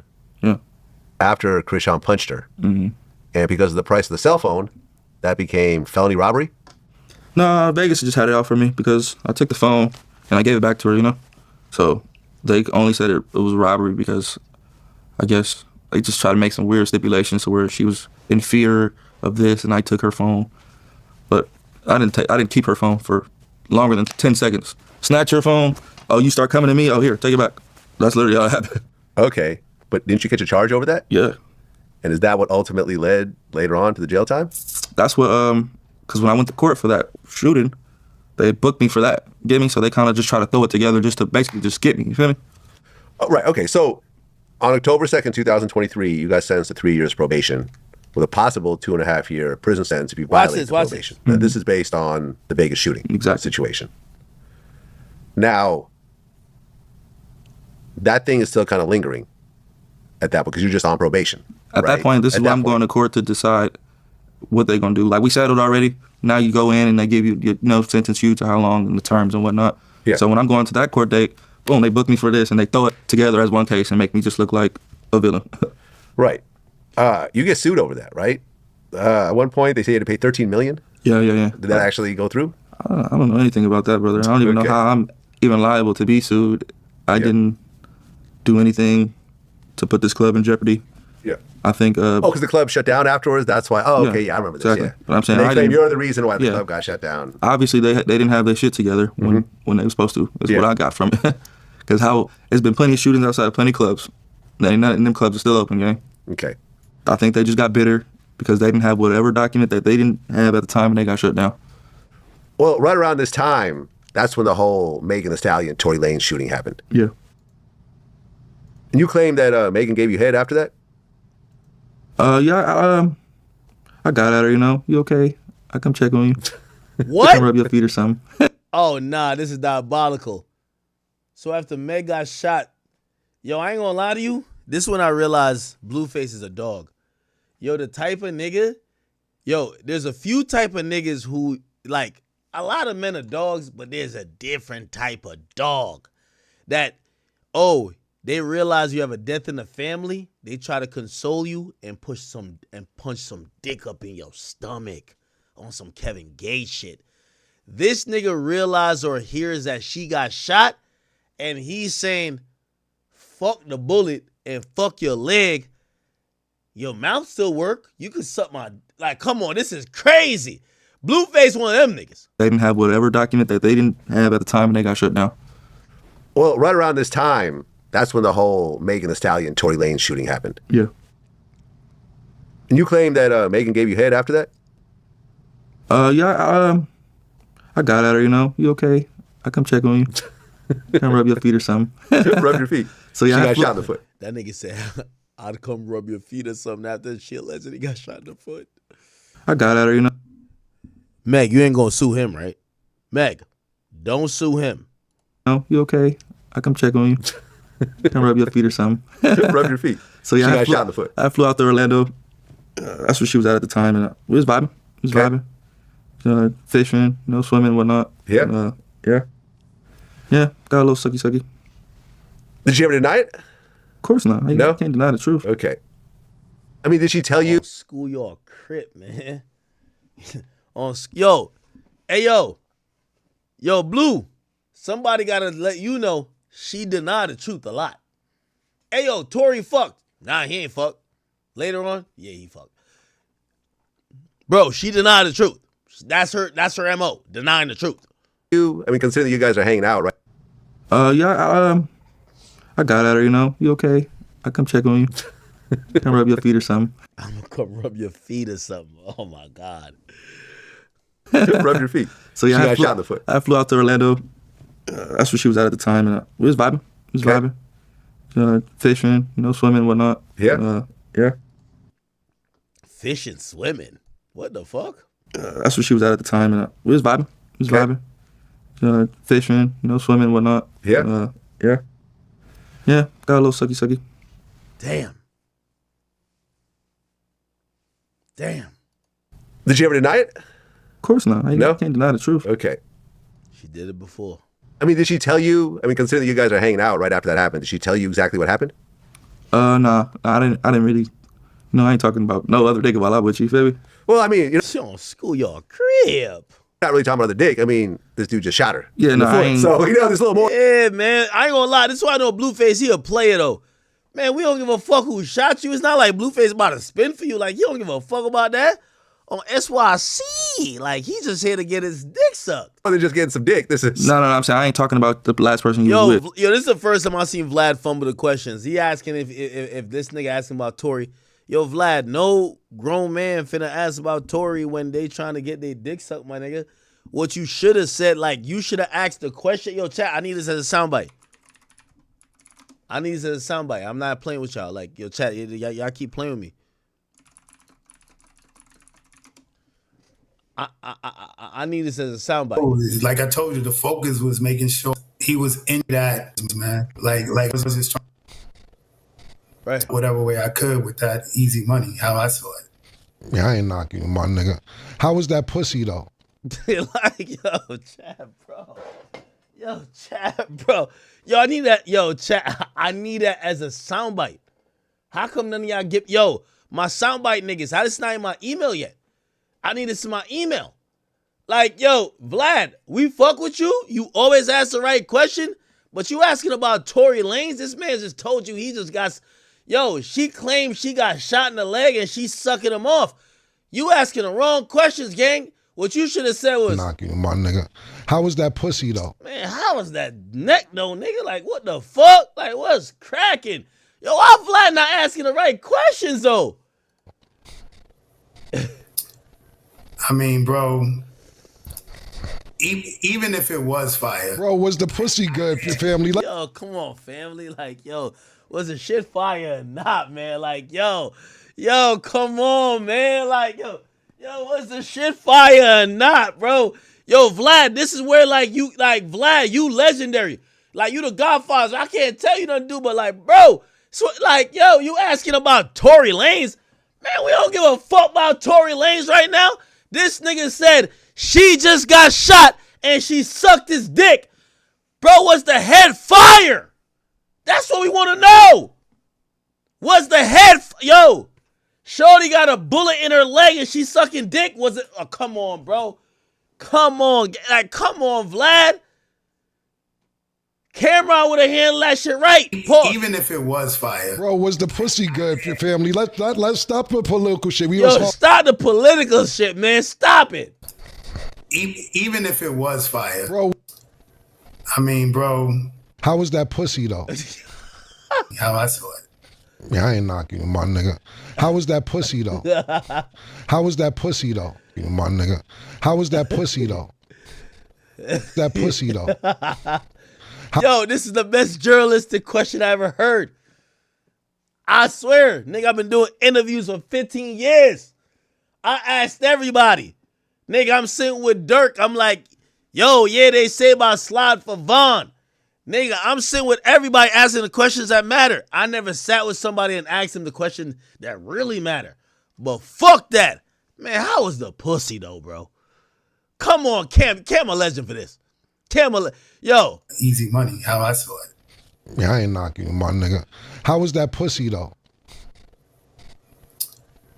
Bro, even if it was fire. Bro, was the pussy good, family? Let's stop the political shit. We was Harlem time, my nigga. Harlem time, bro. You 39th Street on 40th. Was the pussy? How was that pussy, my nigga? How was that pussy, my nigga? Bro, I'm gonna be honest with you, man. I couldn't get there, bro. Okay. Like I got. Oh man, Cam killed him with that one. All right. Megan gave you head after that? Yeah, I got at her, you know. You okay? I come check on you. Come rub your feet or something. Rub your feet. So yeah, she got shot in the foot. I flew out to Orlando. That's where she was at the time, and we was vibing. Vibing. Fishing, you know, swimming and whatnot. Yeah. Yeah, got a little sucky. Did she ever deny it? Of course not. You can't deny the truth. Okay. Man, that was the head though, bro. I mean, did she tell you? I mean, considering that you guys are hanging out right after that happened, did she tell you exactly what happened? Nah, I didn't really. No, I ain't talking about crib, man. You know this thing I asking about what happened? Other dick while I with you, feel me? Well, I mean, you're not really talking about the dick. I mean, this dude just shot her. Yeah, no, I ain't. So, you know, there's a little more than just getting some dick. This is... Yo, shout out to Blueface. He kept it so real. Nigga, I didn't care if she got shot or not. Look. I'm saying I ain't talking about the last person he was with. No, I get you. So, but still, I mean... I don't care if he shot you or not. I'm not finna ask. I don't care if he shot you or not. I'm here to get the top. Like, real talk. What the fuck? What you think I look like, nigga? Matlock? What the fuck? What I look like? Judge Joe Brown? What the fuck? What you think I look like doing an investigation? Yo, that's why. Yo, Vlad, you should ask. Yo, was the top fire or nah? What here for other reasons. Why did he shoot you, dog? Okay, hell nah. I'm trying to help you Oh, go. schoolyard crib, man. Yo, I ain't gonna lie to you. One thing, I ain't gonna lie to you. I think this is why bitches fuck with Blueface. They gotta respect the Crippin', bro. They gotta respect the Crippin'. He do, like, he stand on business. He gotta respect the Crippin'. What Vlad is talking about is some tender shit. Yo, did Tory really shoot you? Oh my God, look at your tendons. Look at your bones. He shot right through your leg. You can't twerk for 3. Fuck that! Yo, suck this dick, man. Like, stop playing, man. Stop playing. I heard mad other niggas got it. Yo, come on. Yo, exactly. Blueface did what he came to do. Nigga, fuck that injury, nigga. Over that, baby. Right. I'm trying to help you heal. Did you know Tory though? Yeah, me and Tory, we just a high and bye type thing, you know. Yeah. See, regular The artist. fuck that got to do with this man right here? Shit, see him. Oh, that brother. Cool. We need to work. All right, man. I mean, look, when this trial was going, I was like the only person. Hey, chat, this is why you can't wife no girl. You know what I mean? A nigga talk about my girl like that. You see the simp ass nigga Klay Thompson, man. Yo, you gotta get a girl that just like dropped from heaven, nigga. Like they didn't even know virgins that exist no more. Like especially after 20, nigga. You gotta get her to drop from heaven because play this. You gonna call her your queen? Look at this nigga Klay Thompson. He just named a boat after her. And then you got niggas on an interview like, yeah, nigga, she just got shot, man. She was sucking my dick. Like, yo, niggas is, bro. Like I ain't gonna lie, it's bad work wifing a girl because like you wifing up all her past sins. Like, you know what I mean? You got random niggas just jumping out of woodwork saying they did whatever they with her. Look, Klay Thompson boat. Look at this shit, man. This shit some Klay Thompson named his boat SS Stallion after his girlfriend Megan Thee Stallion. Like, come on, gang. Yo, what's up with this gang? What's up with this nigga, man? This nigga's just on the bench. This some bench player shit right here, man. Yo. Be honest and jump in the ocean today. And went to the beach. Anytime you touch the earth, it just gives you energy. Went to my boat, got out, we were able to see, go to the harbor. I went to... And I just said, man, I know I'm sore, but this is when your character's revealed. Like, Yo, I ain't gonna lie, man. Meg Thee Stallion gotta be like some Space Jam shit, man. Yo, look at Klay Thompson. Look. Klay Thompson stats. Look at this shit. Look at this shit, chat. Real talk. His career stats. I want to show you his career stats. Like, let's go to ESPN. We got to see the right shit, right? Man, this year, he averaging 10 points. He's shooting 34% from the 3 and 36% from the field, from the field, right? This is what he's doing this year. I want to show y'all in previous years that y'all can understand. Let's look at his career overall. Overall, he's a 45% field goal shooter and a 40% three-point shooter. And then he's usually averaging 19 points a game. He's averaging the lowest points per game 10 or 11, actually. He's shooting 35, which he normally averages 45. And from, he averages 40 from the three. He's shooting 35 from the three. And field goal, instead of shooting 37 from field goal, he's usually on his career averaging 45. Meg Thee Stallion got some bad luck pussy. I'm keeping a beat with you. I'm sorry to tell y'all, man. Meg, if that was make you sue me, just sue Shorty. Yo, you fucking these niggas going to jail. They going to the bench. Like, these niggas is having the worst time of their life. You fuck Partisan Fontaine. I don't even think Cardi B used that nigga as a writer no more. I don't know what the fuck, man. Yo, Meg got that bad luck pussy. I keep it a bean with y'all niggas. Y'all can't tell me one nigga that done fuck that his shit went up, man. Niggas fucked her, nigga.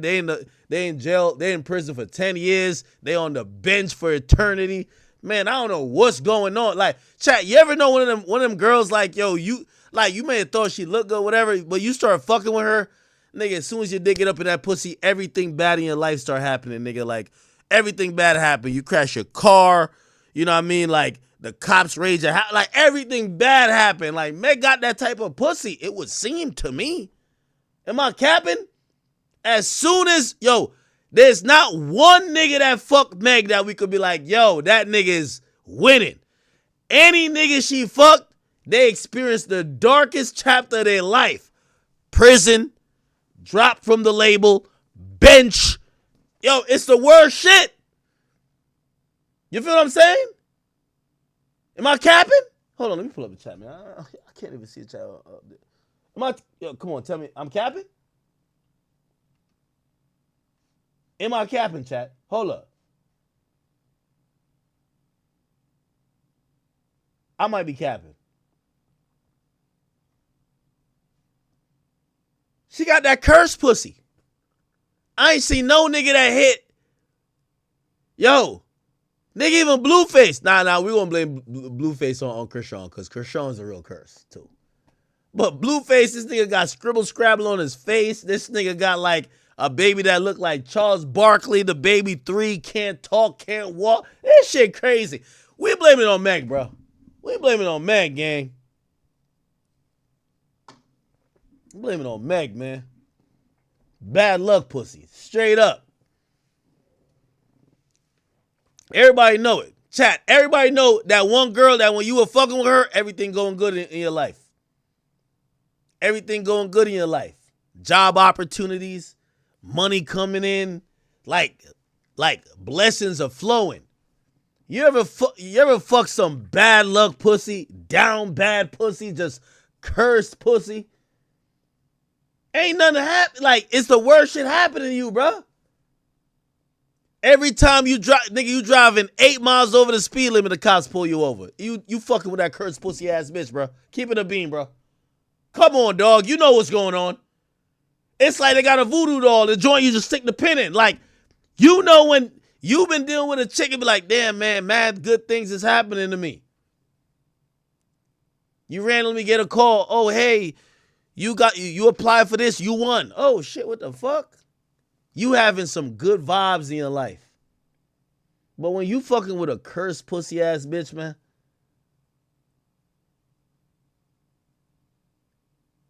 you going to jail for a DUI. Niggas steal out your car when you usually leave. You could leave so-and-so in the car under the seat. Now niggas break into your car and steal it. Niggas break into your house. Yo, it's the worst shit in life happening to you when you fucking with a cursed pussy ass bitch. I ain't gonna cap with you. Tell you the truth. Oh, I'm bringing up old memories? Yo, calm and bless.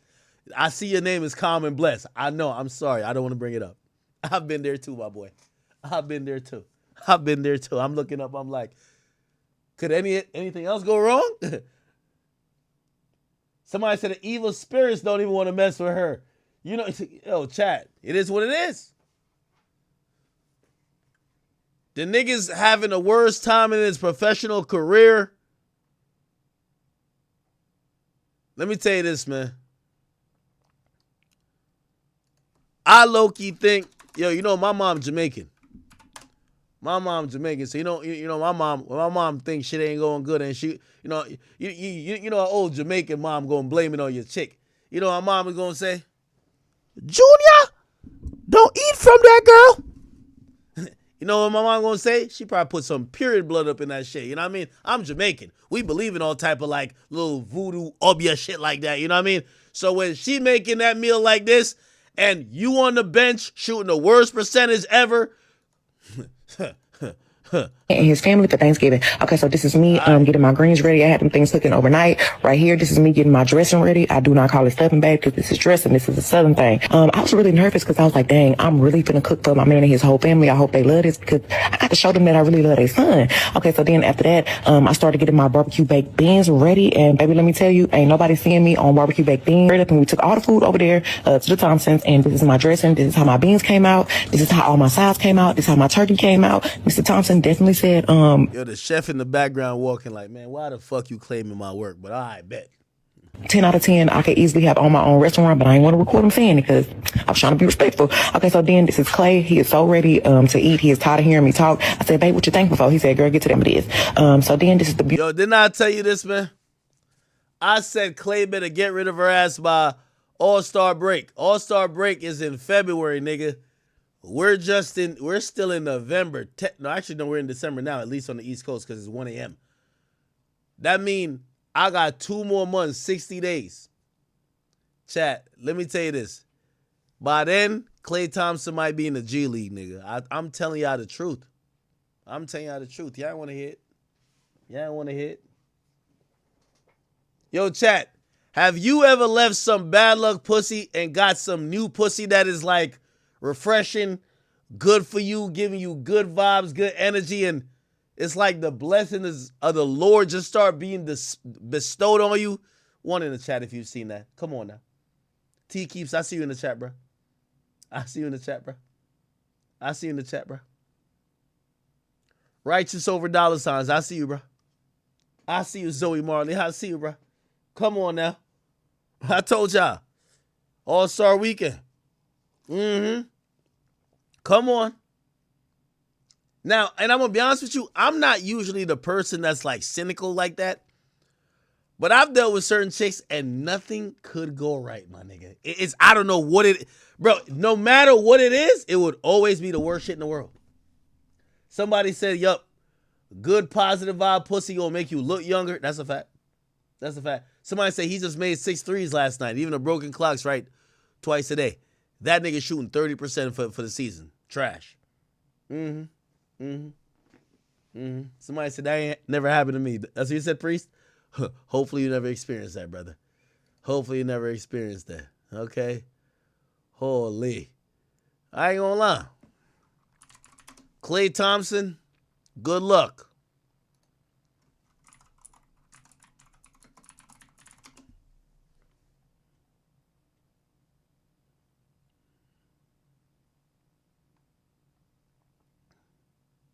He named the boat after her ass.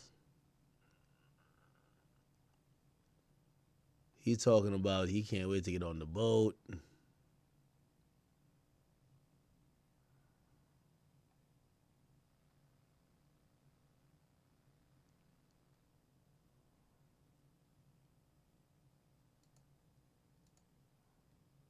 Funny guy. Now he think he a YN. He has a lot to say. Yo, let me tell you this. And respectfully, and I'm going to get off the topic after this. Yo, you know why my man Klay Thompson going to lose? You never want to know the nigga your bitch used to fuck with before you. Because you going to know the type of bitch the type of nigga your bitch is into. Meg Thee Stallion is into a bunch of like crash out YN niggas. Real talk.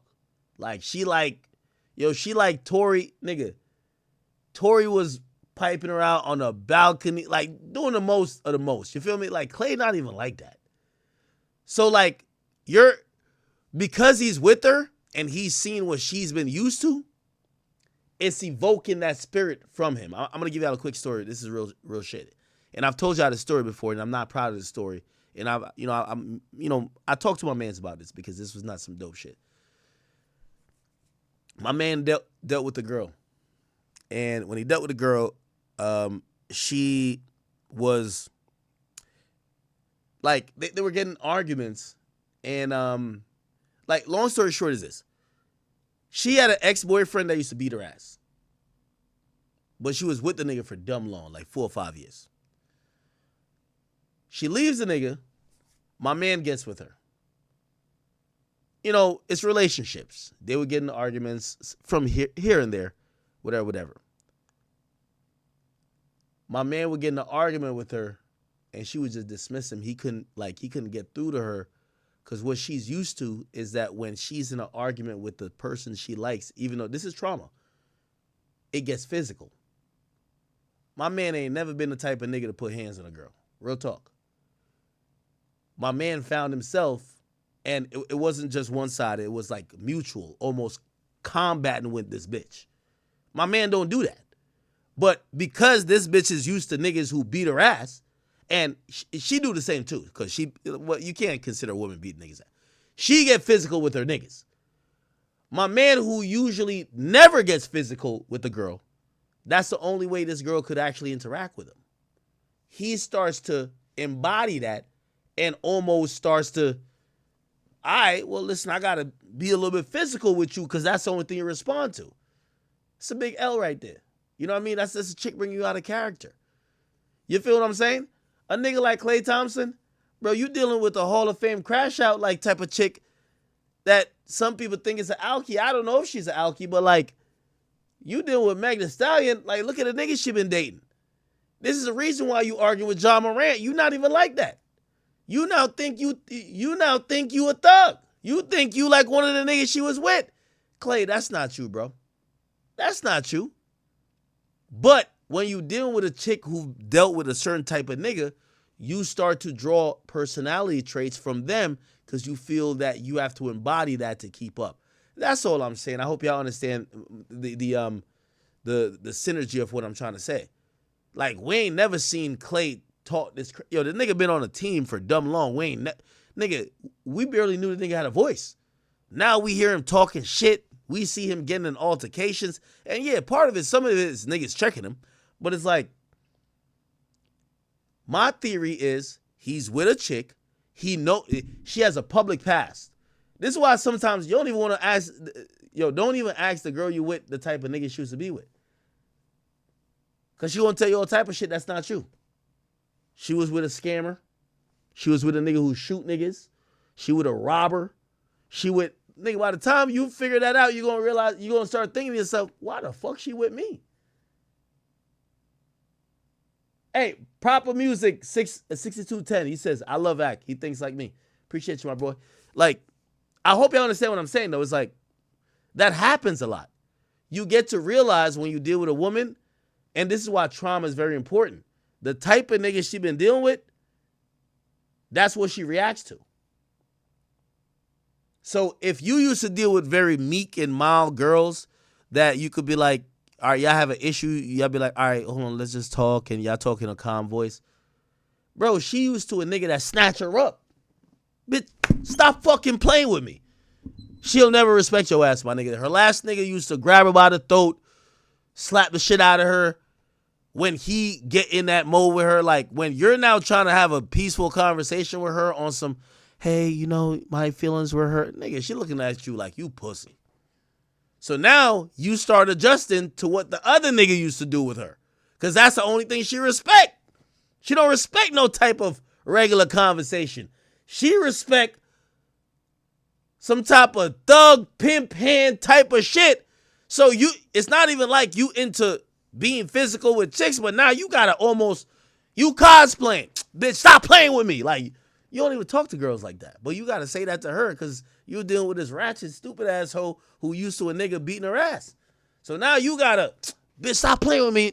Yo, you don't want me to, you don't even talk to girls like that. Facts. You faking a funk. Facts. There go my boy Miko. Yup, you faking a funk because that's what she used to. You trying to show that, oh, that's the type of niggas you used to be with. I could be that too. And I could be a lot worse. Nigga, that's not even your character. I see a lot of people, understand what I'm saying. I'm not going to drag it. But I do think that's happening with Klay a bit. It's bringing Klay out of character. We've seen Clay in many relationships. We've never seen Clay start acting out in certain type of senses or even have to be a certain type of personality type. But we're seeing it now. Again, we're always going to bring and center this conversation around the original conversation.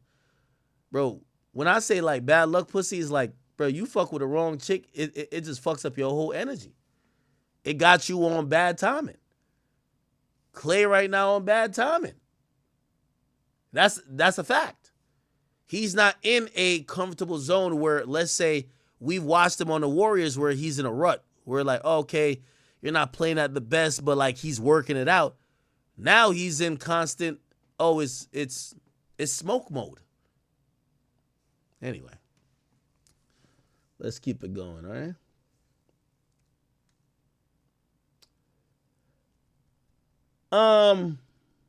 Okay. Yeah, I might have to give him some topics. I did a lot of long lost sister shit already.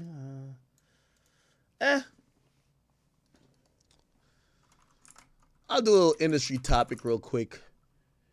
So, of course, I was perusing word of the day, vocabulary, Big academics word of the day. Perusing, look it up. Everybody DM me the definition.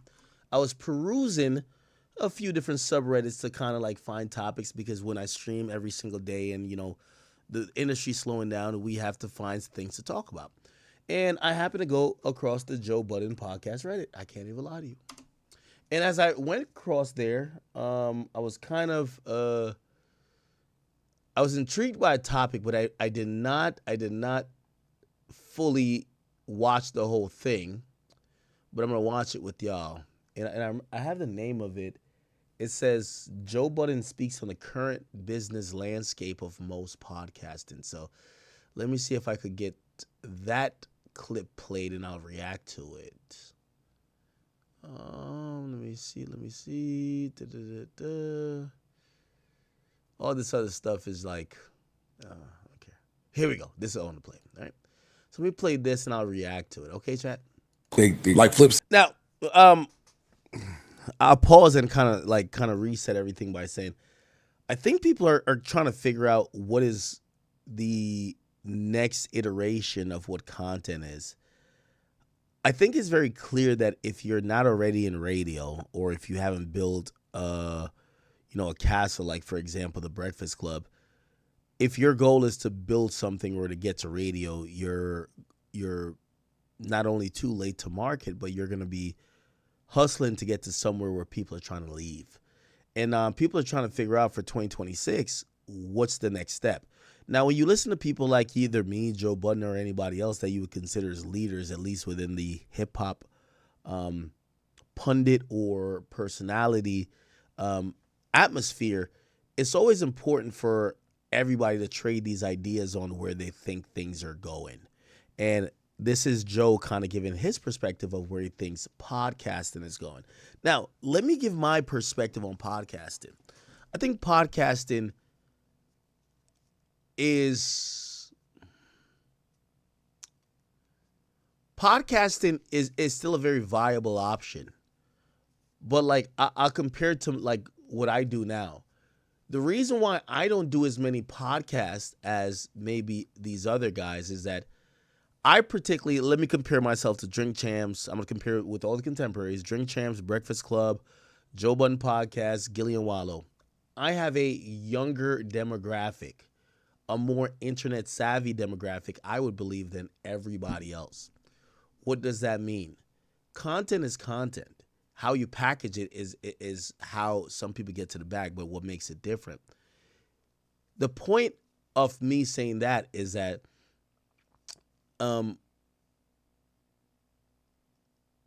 I believe podcast has severely changed because only a certain demographic are still waiting for content weekly or on a scheduled basis. The majority of younger, and I want to say 30 and under audiences, they are unwilling to say, hey, it's kind of like the Netflix model. Remember when Netflix kind of broke the game open by saying, we're not going to have you wait every Monday for a new episode of your favorite show. We're going to drop them all at once. The reason why streaming has become so viable, and I believe streaming is equivalent to podcasts, is that people don't want to wait for regimented conversation. They want timely, in the moment, on demand, and they want it reactionary and really quick, fast. And that's a younger demographic as opposed to an older demographic. They might be like, hey, something happened on Saturday night. We'll wait till, I don't know, Wednesday to hear what Joe Budden and his crew has to say. I don't think that's happening much other than established podcasts. I think the reality is that for younger audiences, they want it quick. Streams regurgitate or, cannibalize moments and analyze, but also accentuate and do whatever with these moments really quickly and do it right after it happens rather than do it on a regimented schedule, say in a couple of days. So that's my opinion on podcasts, right? So for me, I don't think I need to have so I could do the podcast I would do with Off the Record has to be guest only now, because I wouldn't wait for 3 days to have a timely cultural conversation. That could be done on stream. You guys want it every night. Shit, we're streaming every night until the end of the year. So for me, that sounds stupid. What podcast means for me, and again, I'm not saying for everybody, but for me at this point, would be for specialized conversations that you wouldn't have in the format that I'm focusing on, which is live, which is streaming. So as people talk about the landscaping of podcasts, I think the landscaping of podcasts either runs parallel to the landscape of streaming, or there is a intersection point where there is going to be decisions made. So this is why I'm listening to what Joe is saying. Now, here's the thing also, and this is where I believe the idea or the conversation around the landscape or business landscape of podcasting is different.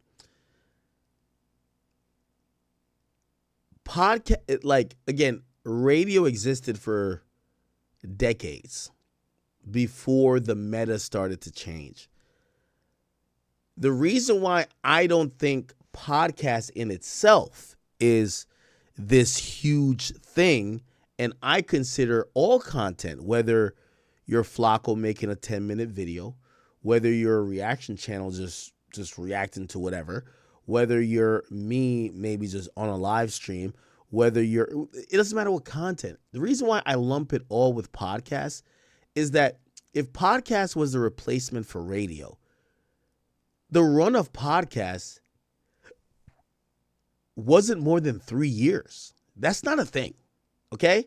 If something is going to be dominant, its run isn't 3 years. Respectfully, when the gold rush for podcasts seemingly was, it feels like it was less than 5 years ago, and now people are coming back to say they feel it's over. Here's my opinion. I don't feel like podcasts are over. I think podcasts are just another form of what every content creator does. I think people try to make podcasts seem boutique, where it's like, oh no, this is specialized or whatever. No, you doing a podcast is equivalent to Kai Cenat streaming, which is equivalent to Aiden Ross streaming, which is equivalent to me sitting here screaming or streaming or ranting. And the idea where some people feel like what they're doing because it's labeled podcast means a lot. No, it doesn't. Everything boils under content, because podcasts legitimately did not have 1/50th of a run as radio. So I think that the real run is not podcast. The real run is digital content.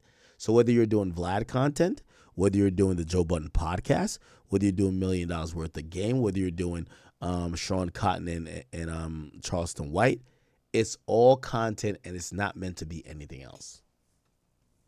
I'm in severe disagreement with Joe. I think Joe is trying to speak business, but Joe is one of the only people who have kept a podcast still thriving. I rather not call names while I'm on this rant because I do like the majority of podcasts, especially the ones that have been culturally relevant. But I'm going to be honest with you, it's been a long time before I've tuned into any of them podcasts, and it's not because of if they took a check.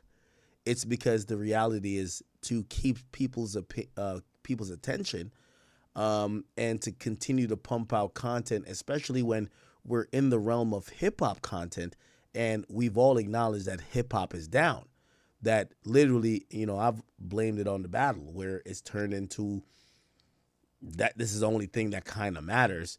Yeah, this isn't, it isn't the dopest thing that's happening. And that's where I kind of look at the whole thing from, Doing and all the goodwill and faith and effort and hard work, blood, sweat. So, I guess my disagreement with Joe is niggas ain't even getting to the point where they could either take a check or not take a check. I'm watching people these days, like I don't see one podcast growing. Like Joe Budden is already established. Name me another hip hop podcast that's growing. Elliot Wilson, them niggas just said they're canceling their show, even though the shit was built on hate. You tell me somebody who's growing something, and it could be a new creator or whatever. We're not seeing no growth. We're literally just seeing people try to figure out where the bag is. And I think, if we're being fair, the bag right now is not in terms of hip-hop podcasts because not only advertisers are not seeing the growth there, they're not seeing the user attention. And by the way, when I'm speaking about this, I'm not speaking about the Joe Budden podcast. I think they're an exception. But as he's talking about business, I don't think the conversation needs to get to business when we're not having thriving podcasts. Like Joe is talking about business when we don't have 5 hip-hop podcasts that's super thriving. Like, with all due respect, and I want to call some names, but not call some names and call them out, but use them as an example. Think about other podcasts. When's the last time you've watched them? Some of them you might not even know they're still putting out episodes. You know why? Because it's not engaging anymore. It's not like it's not happening. And that's what the reality is. Like, podcasts as a genre are falling off. And that's what it is, right? Okay. Chad, I'm not going to lie to you. I am running through these topics, and I'm kind of sad. I don't know.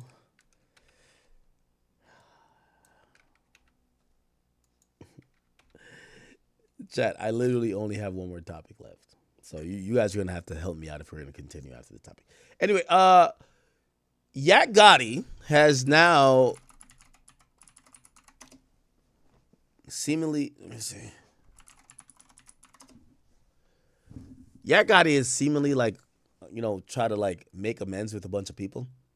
So he posted to his story. He says, Lil Duke, day one shit. He says, to my nigga Duke, I still love you, broski. I apologize if I ever wronged you. Now, the situation with them is that they were both caught up in something together where Duke felt like, Yak Gotti basically folded on him and cooperated just to save himself, right?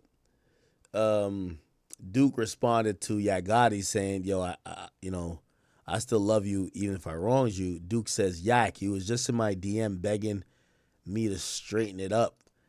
It says, I ain't see that footage until 2023. Y'all shit broke my heart too.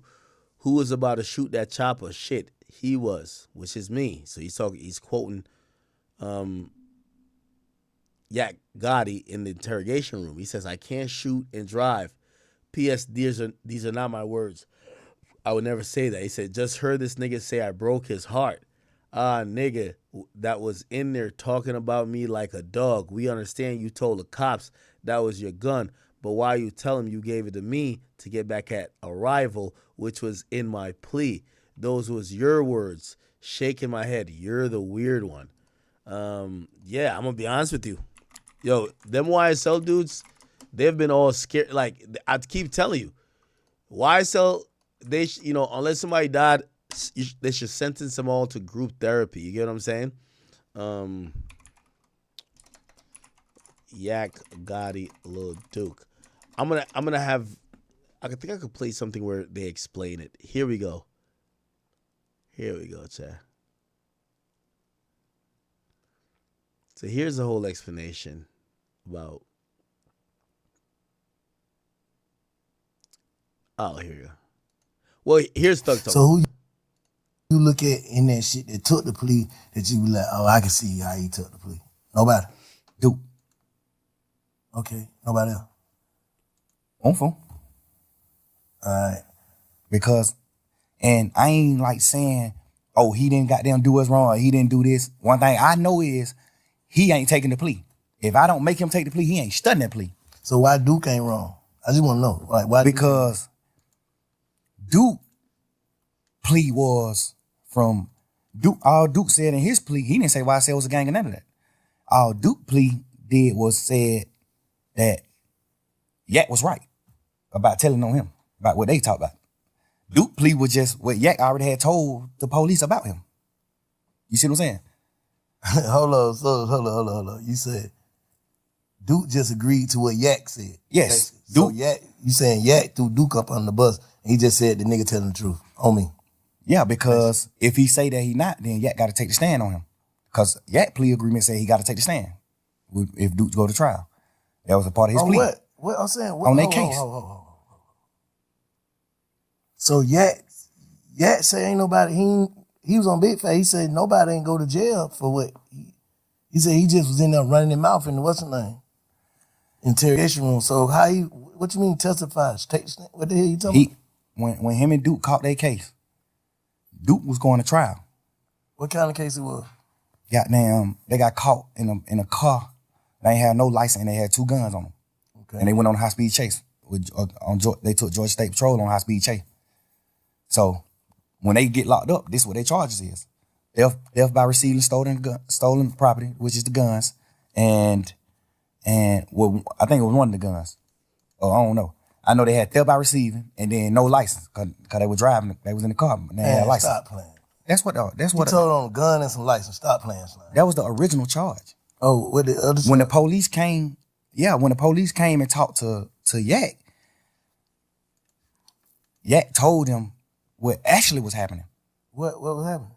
Like, he told them Duke got jumped on at Magic City by some ops, by the opposite, and he came to Magic City to get Duke, and they were going to retaliate, go commit murder, go possibly commit murder. They were going to retaliate against the people that just jumped on Duke. Holy. That's what Yak told him. Hold up. So, let's slow down. They get locked. They on the way to the op hood. This is what I don't know, cause I went there. This is what the police is saying. They got caught with some guns and no license, and he turned that into what? He told them what really was happening. Cause the police just like, why? These 2, they ride past the state patrol. It's 2 young niggas with hoodies and ski masks and all that old shit ride past state patrol. State patrol get behind them. They go on a high-speed chase. They go on a high-speed chase. They wreck the car. They get out the car, run. Well, one of them get out the car and run. One of them stay in the car. That automatically make it fishy to me. Who stayed in the car? I think Yak stayed in the car. But two people who ran him stayed in the car. Yak stayed in the car. That's what I heard. Okay. Yak stayed in the car. Duke, when they crash, Duke get out and run. Okay. And toss one of the guns. Got away. Nah, he got caught. He ended up getting caught. Okay. Yak goddamn. Some people told me that Yak ran too. But some people told me that Yak didn't run. Yak stayed in the car. So if me and you go on a high-speed chase, right, and we both know what we doing, we know what we going to do. If the state is right, we know what we going to do. The police get behind us, we go on a high-speed chase, crash the car. We get out the car and we run it, man. If I get out this car and run and Bank stay in this car, the only thing on my mind is Bank finna tell on me. Or Bank finna, even if you ain't finna tell on me, I'm finna think in my mind, Bank finna tell the police it's him. Cause what you stand in the car for? He must got out, basically. Like, he must got out. He must know something I don't know. If we supposed to run, basically what you saying. Like, if you don't run when the police is chasing you, you the one driving. You take them on a high-speed chase. If you don't get out and run and you get out and let Duke run, you got something you finna tell the police. Not even if you finna tell the police, hey, I don't know, officer, I'm an Uber. We were just riding, this nigga, I don't know what the hell he got going on. He just hopped out and ran. You finna say something? Like, I don't understand why you not finna run. Yeah. Which is not bad. And that ain't really bad to me. Because if you could spin 12, you can spin them. If me and you go on high speed chase and I hop out and run and you don't, all you can say is shit. Man, I know that young nigga from the hood. I don't even really know his name. Man, that young nigga told me to drop him off at the girl house, man. I was on the way home. I was finna drop this nigga off at the girl house, man. When goddamn y'all got behind me, but I know I can't go to jail, boys. But the young nigga got a gun, but I know I can't go to jail. So I just went on a high speed chase. Like, you know, you can.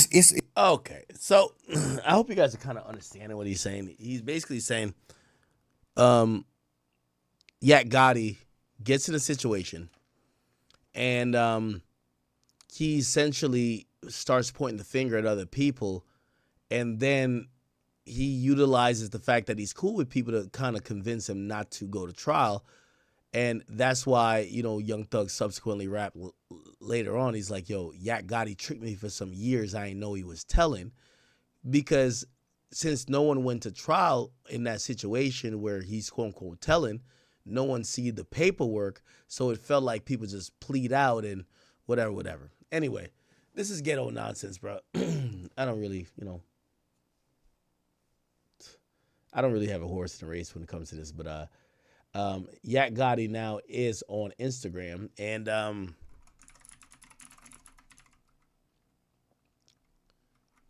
he is, let me see, he's trying to make some amends with all these other people, right? Let me see. Yeah.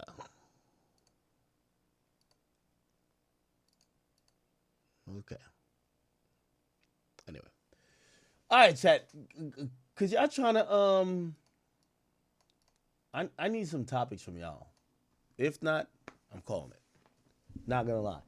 And I know this would be a 3-hour stream. Ooh. We're getting from bad to worse. But chat, there is not much hip hop content out here. You know, we could obviously get into sports. We could get into, if y'all want me to be covering like, I'd rather stay out of like some of the political stuff because I feel like that's like a whole thing of its own. But whatever, like we could get into that. But why everybody keeps saying Stockton? Stockton? What the fuck?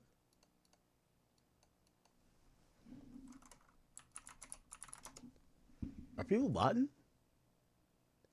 Oh. Wait. All right, so I'm Public Information Officer with the San Joaquin County Sheriff's Office. My name is Heather Brent. Limited information that I can provide at this time. I'm going to refer to my notes, though. Shortly before 6 o'clock p.m. tonight, our dispatch received reports of possible gunshots near the 1900 block of Lucille Avenue.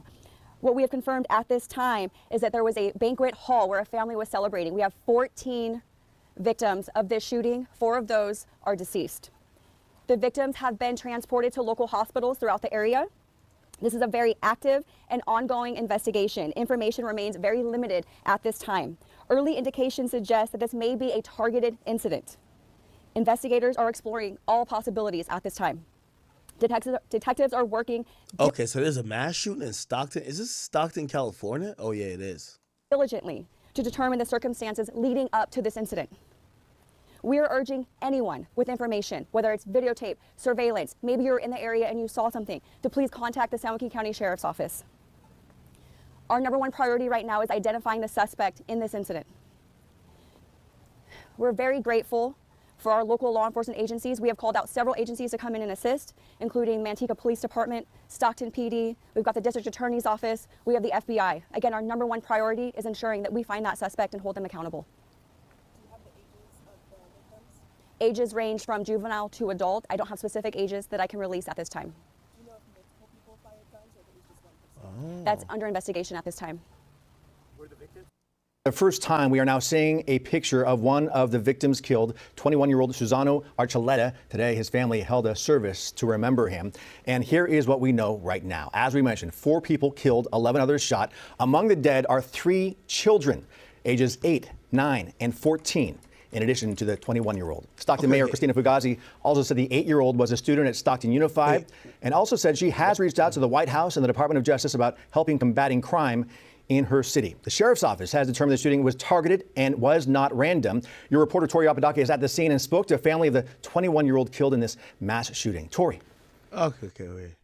Rattmore gang, we've got some really sad news coming out of Stockton, California, man. There's been a mass shooting. 4 people have lost their lives and over 10 people have been hurt. There's talk of maybe 19 people being hit in this incident, and there's a whole bunch of breaking news around it that I'm going to break down for you in this video, but it's so sad. This some hip-hop shit, or this is like some white boy, totally dude type of shit? Like, what is this? Rest in peace to everybody who lost their lives in this incident, and it sounds like even a lot of children have unfortunately passed away as a result of this tragic incident that looks pretty clearly, obviously, to be gang-related, unfortunately, and it gives me no... Just, you know what I mean? It's just, there's absolutely no way of making sense of this situation. I mean, it's just out of control. This ain't no sliding on your op situation. This is a kids party that got shot up. Apparently there was gang members there and they were the targets, and a whole bunch of kids have ended up getting hit. It's absolutely out of line, man. But let's take a look at some of this news and I'll break down some of the information that's currently circulating about this on Reddit. We're going to continue our team coverage of this breaking news with ABC 10's Roxanne Elias. We are learning the governor's Office of Emergency Services is monitoring this evolving situation and coordinating with local law enforcement. So here's a recap of what we know at this hour. The San Joaquin County Sheriff's Office is saying this happened shortly before 6 p.m. Their dispatch center got reports of a shooting that occurred at the 1900 block of Lucille Avenue. This is in Stockton. They can confirm 14 people were struck by gunfire and 4 victims have since been confirmed deceased. This is an active investigation. They're working to get information on who this suspect or suspects might be. There's no indication that they have any leads at this time. They say this is all under investigation. And as you just heard, the FBI also involved and the governor also tweeting about this. The governor saying that they are looking at this and that I can read it to you here, the governor's press office saying that Governor Gavin Newsom has been briefed on the horrific shooting in Stockton. So this took place outside of like an ice cream parlor, right? It was a kid's birthday, and you know they're reporting that you know there's at least 3 children dead, and it sounds like 1 adult dead as well. Now there's a lot of advertising on this article, which is very interesting, but I'll talk about that another day. It was a child's birthday party at Stockton Banquet Hall, man. Like that's just not where this should be going down. The deceased victims are aged 8, 9, and 14 years old, along with a 21-year-old adult. This one says 15 people were shot in the attack. Obviously, we were just hearing on the news that it was 14 people. It's just so sad. You know, it's just unbelievable. So obviously, you've got the mainstream media reporting on this. We're seeing footage from the scenes. You know, we're seeing people in the area talking about what's going down. You know, obviously, everybody's trying to get to the bottom of what's going on. People saying they heard screaming, so many sirens, they didn't go out there and look. The violence has been plaguing our city for a while.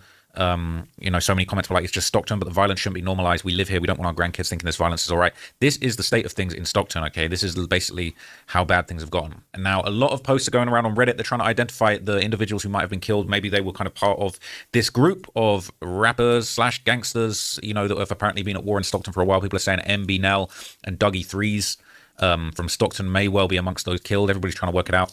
There's a lot of comments, people saying I live a few minutes from the spot where this happened. Apparently 19 were shot and at least 4 died, including a 12-year-old. So apparently one of the victims was a 9-year-old girl too, which is just so messed up, man. It's just so messed up. So people saying a grown man posting about 2 dudes getting spanked at a party. Why are all these accounts so weird? I think there was a couple of posts of people going around kind of bragging about this situation. Someone said, I'm in Stockton now. It's sad they don't mention how many kids got shot and some got killed as well. I'm pretty sure the FBI is involved now. And the FBI is on the crime, okay? Whoever did this, by the grace of Satan, their set doesn't end up in federal prison by next year. They might end up getting Swiss cheese for this off the attention they brought alone. They're going to F around and get deported to we hang immigrants here, Africa, with the administration we got in office. Hey, whoever's responsible for this, bro, I don't care. Like, do whatever you want with them, man. That's serious. This ain't even gangbanging. This is just evil. What the F? Sick, demonic people. I mean, people park. Well, now they're cooked over some BS. Bunch of stakes up in this bitch. Everybody, children. Keep that. Laws that reclassified violent crimes as non-violent crimes. Laws that require cashless bail. The legends in the California drill scene like Young Slowby, EBK Young Job. In the face of California rap right now, EBK J.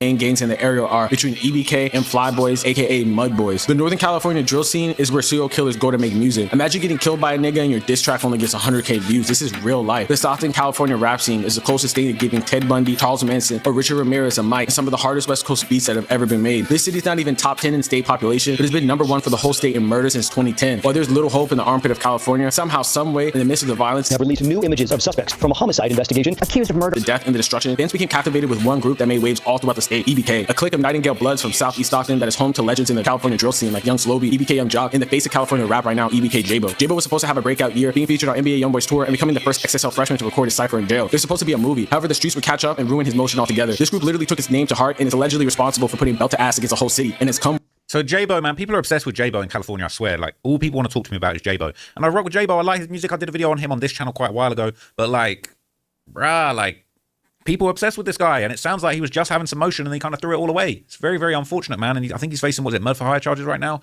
And, like, he was supposed to be on tour with YoungBoy. Like, it's facts, man. Like, he definitely blew a big opportunity there. With consequences. To make it out of a place like Stockton is not easy. When facing one of the largest gang takedowns in California history, I can tell you that this gang takedown that they just had is not only helping to prevent crimes that are just about to happen, but it's also helping to solve the ones that already occurred. Now, you mentioned it, what they took off the streets. Let me show you, and you can see them right there. 58 guns, 10 of them assault rifles, another 12 of those were ghost guns. Members like Slowby and EBK Osama getting gunned down, to alleged shooters like EBK Lil Play fighting life for taking out one of the next big rappers in the city. The story behind the war in Stockton is one of the craziest that I've ever seen in America. Stockton, California is a forgotten city of California. Tucked in the San Joaquin Valley, it was once an essential place for farming and workers looking for places to live so they could commute to close by cities, Sacramento or the Bay Area. However, the 2008 housing crisis hit the city hard like many cities in California. Many became victims of predatory loans and the eventual foreclosures, which led poverty to run rampant. With people unable to pay taxes to the local government, even the city of Stockton was forced to go bankrupt in 2012 after running a deficit of $26 million. Like, bro, imagine being broke and you living in the literal brokest major city in America. It's not going to end well. This abject poverty affected Black and Latino communities the most, and this led to many people joining gangs to survive and try to run up some bread when legal avenues ran out. One of these gangs. All right, I'm going to skip past because a lot of you guys know about J-Bo, right? But I want to hear about the guys that actually are involved in this incident. While EBK was becoming the base of Stockton rap, there were other cliques from the South that were also coming up in the rap scene, some of which even had close ties to members of EBK. One of those cliques was home to rapper MB Nell. MB Nell, originally born to Filipino immigrants in the South Stockton area in the 8th Street section, became active in the streets from birth, having relatives who were banging Asian Crip gangs. With no opportunities present at the time, he and his homies started gangbanging as a means to survive and created their own clique called Mud Boys. MB Nell has close ties to another infamous Crip set in the area called Fly Boys, with most notable rappers Jay Black, who was the original face of their side before his unfortunate passing, and Bands, who's the current face, who pretty much dropped the most incriminating no-jumper interview ever. On my face?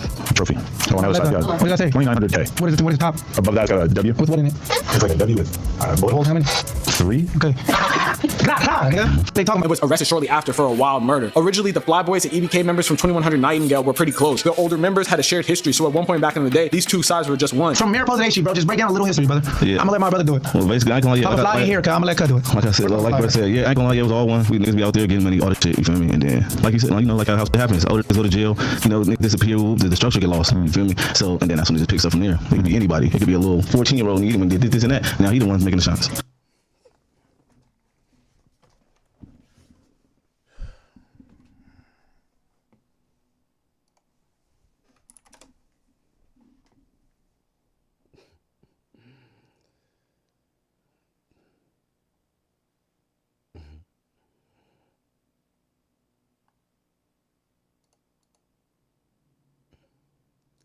Yeah, why does 6ix9ine so hate Trippie Redd like this? Look at this one. This is my floor mat. This is like my bathroom floor mat. This is like when I take a shit, I literally set my feet on that shit. All right, yeah. They don't like that. They don't like that plaque either. Yeah, they don't like that shit. Yeah, no, you can't touch that. You can't touch that plaque. Charlie. Yeah, every time you touch this plaque, look, every time you touch this, look, see? You see that? Yeah, bro, they hate this plaque. Okay, so how many total? Look at this one. This is my floor mat. This is like my bathroom. So this is like, you ever been to like the hotel, like the East or like the St. Regis? I told them, if I'm ever cheating on my girl, right? I'll be like, yo, I wasn't in a hotel, I was in my room. Cause this is like every hotel room there is that I stay in. So I'll be like, yo, I was home, but actually I'm cheating. Okay. Yeah, so it doesn't look like a hotel? I mean, if you take the clips off, like. No, it does.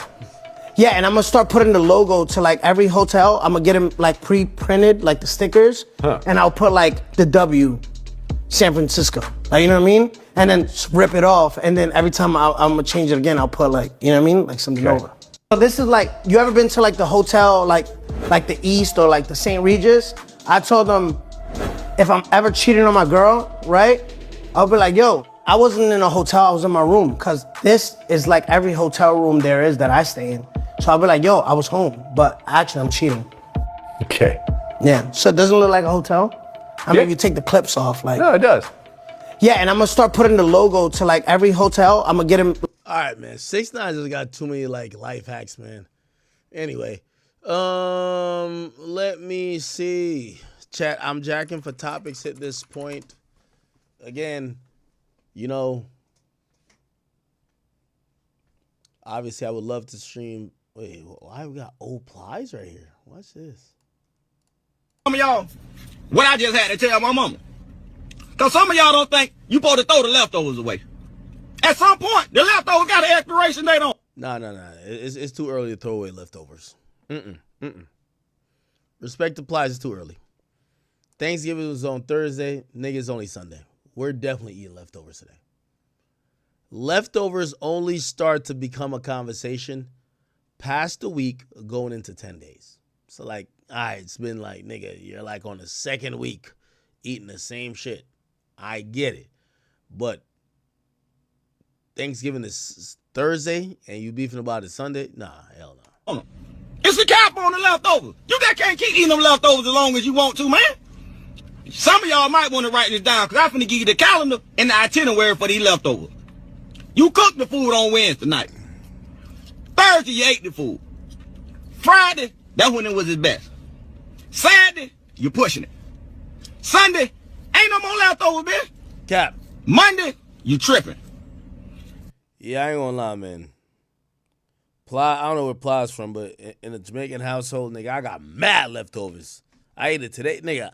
Shit, I was thinking about, I'm like, when I get off stream, I'm about to heat some of that bitch up because I'm a little lit right now. I gotta heat some of that bitch up to eat, even though I shouldn't eat because, you know what I mean, I'm on my weight loss journey. Tuesday, yeah, in words that you still eating them leftovers. Wednesday, hospital. Thursday, dead. That's just the bottom line for these leftovers. Because some of y'all think you can just eat the leftovers how long you want to eat them. It don't work like that with the leftovers, man. It's an expiration date on them leftovers. Keep them for a couple days and get them out your refrigerator. Now I'm finna go. What happened to Plies, yo? Plies used to be giving mad jokes. No, Instagram. Okay, he posted this again. That's good. Oh, what I just had to. What happened to his other videos? What he been doing? You ain't regular. That nigga look like Kirk Franklin like a motherfucker. What happened to Plies, man? Are you still doing shows? Yo,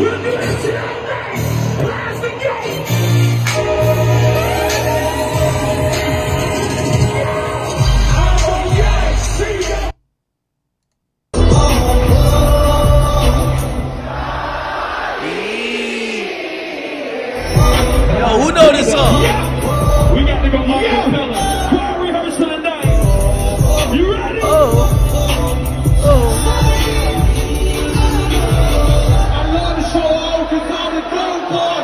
Oh shit! Okay, Plies still doing his thing. I was just looking at me on here with this zipped all the way up. I said, boy, you look square than a bitch. Ain't that the quarter zip trend right there? Hey, but anyway, man, I just woke up this morning. I don't know, mentally, this just where I'm at. And I was thinking, I don't know if it was the holiday spirit or what, but. All right, you taking too long to get to it, bro. The only reason I mean sharing this shit with y'all go we motherfucking family. Other than that, I wouldn't even put y'all in my motherfucking business like this. But I was just so y'all motherfucking know now. The month of December, starting December motherfucking 1st, 31 motherfucking day. I don't do no fucking in the month of, I know it's motherfucking heartbreaking to a lot of y'all, but I don't do no fucking in the month of December. Whole motherfucking month of December. All right, Ply's still doing his thing. I think people just post him less. Before he used to be drop dead hilarious, but maybe his time is, kind of came and gone. But I mean, look like he's still posting videos. He's just not getting the same type of attention. Okay. Shout out to Plies, though. Plies, we love you. We love you, Plies. Okay.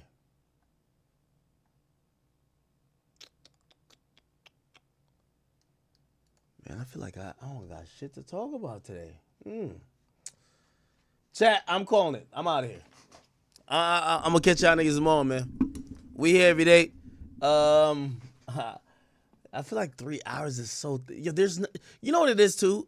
And partially it's me to blame. I'll say this. I should have did like, this commitment of streaming every day around a time there was more topics. Everybody's on vacation. Niggas is like... There's nothing really going on. And like, yeah, if I really wanted to stream 6 hours today, I could. But then it's going to defeat the purpose of anything I could have for tomorrow to be fresh. Like, the main thing when I try to get on stream, I try to get like a few, like 2-3 topics. I'm like, oh, this will carry the stream and I'll get into other shit afterwards. So that's why I'm like dragging it when there's like, we're kind of like in a recession, bro. It's kind of like odd. Yeah. Yeah, I'm getting off stream at 2 o'clock.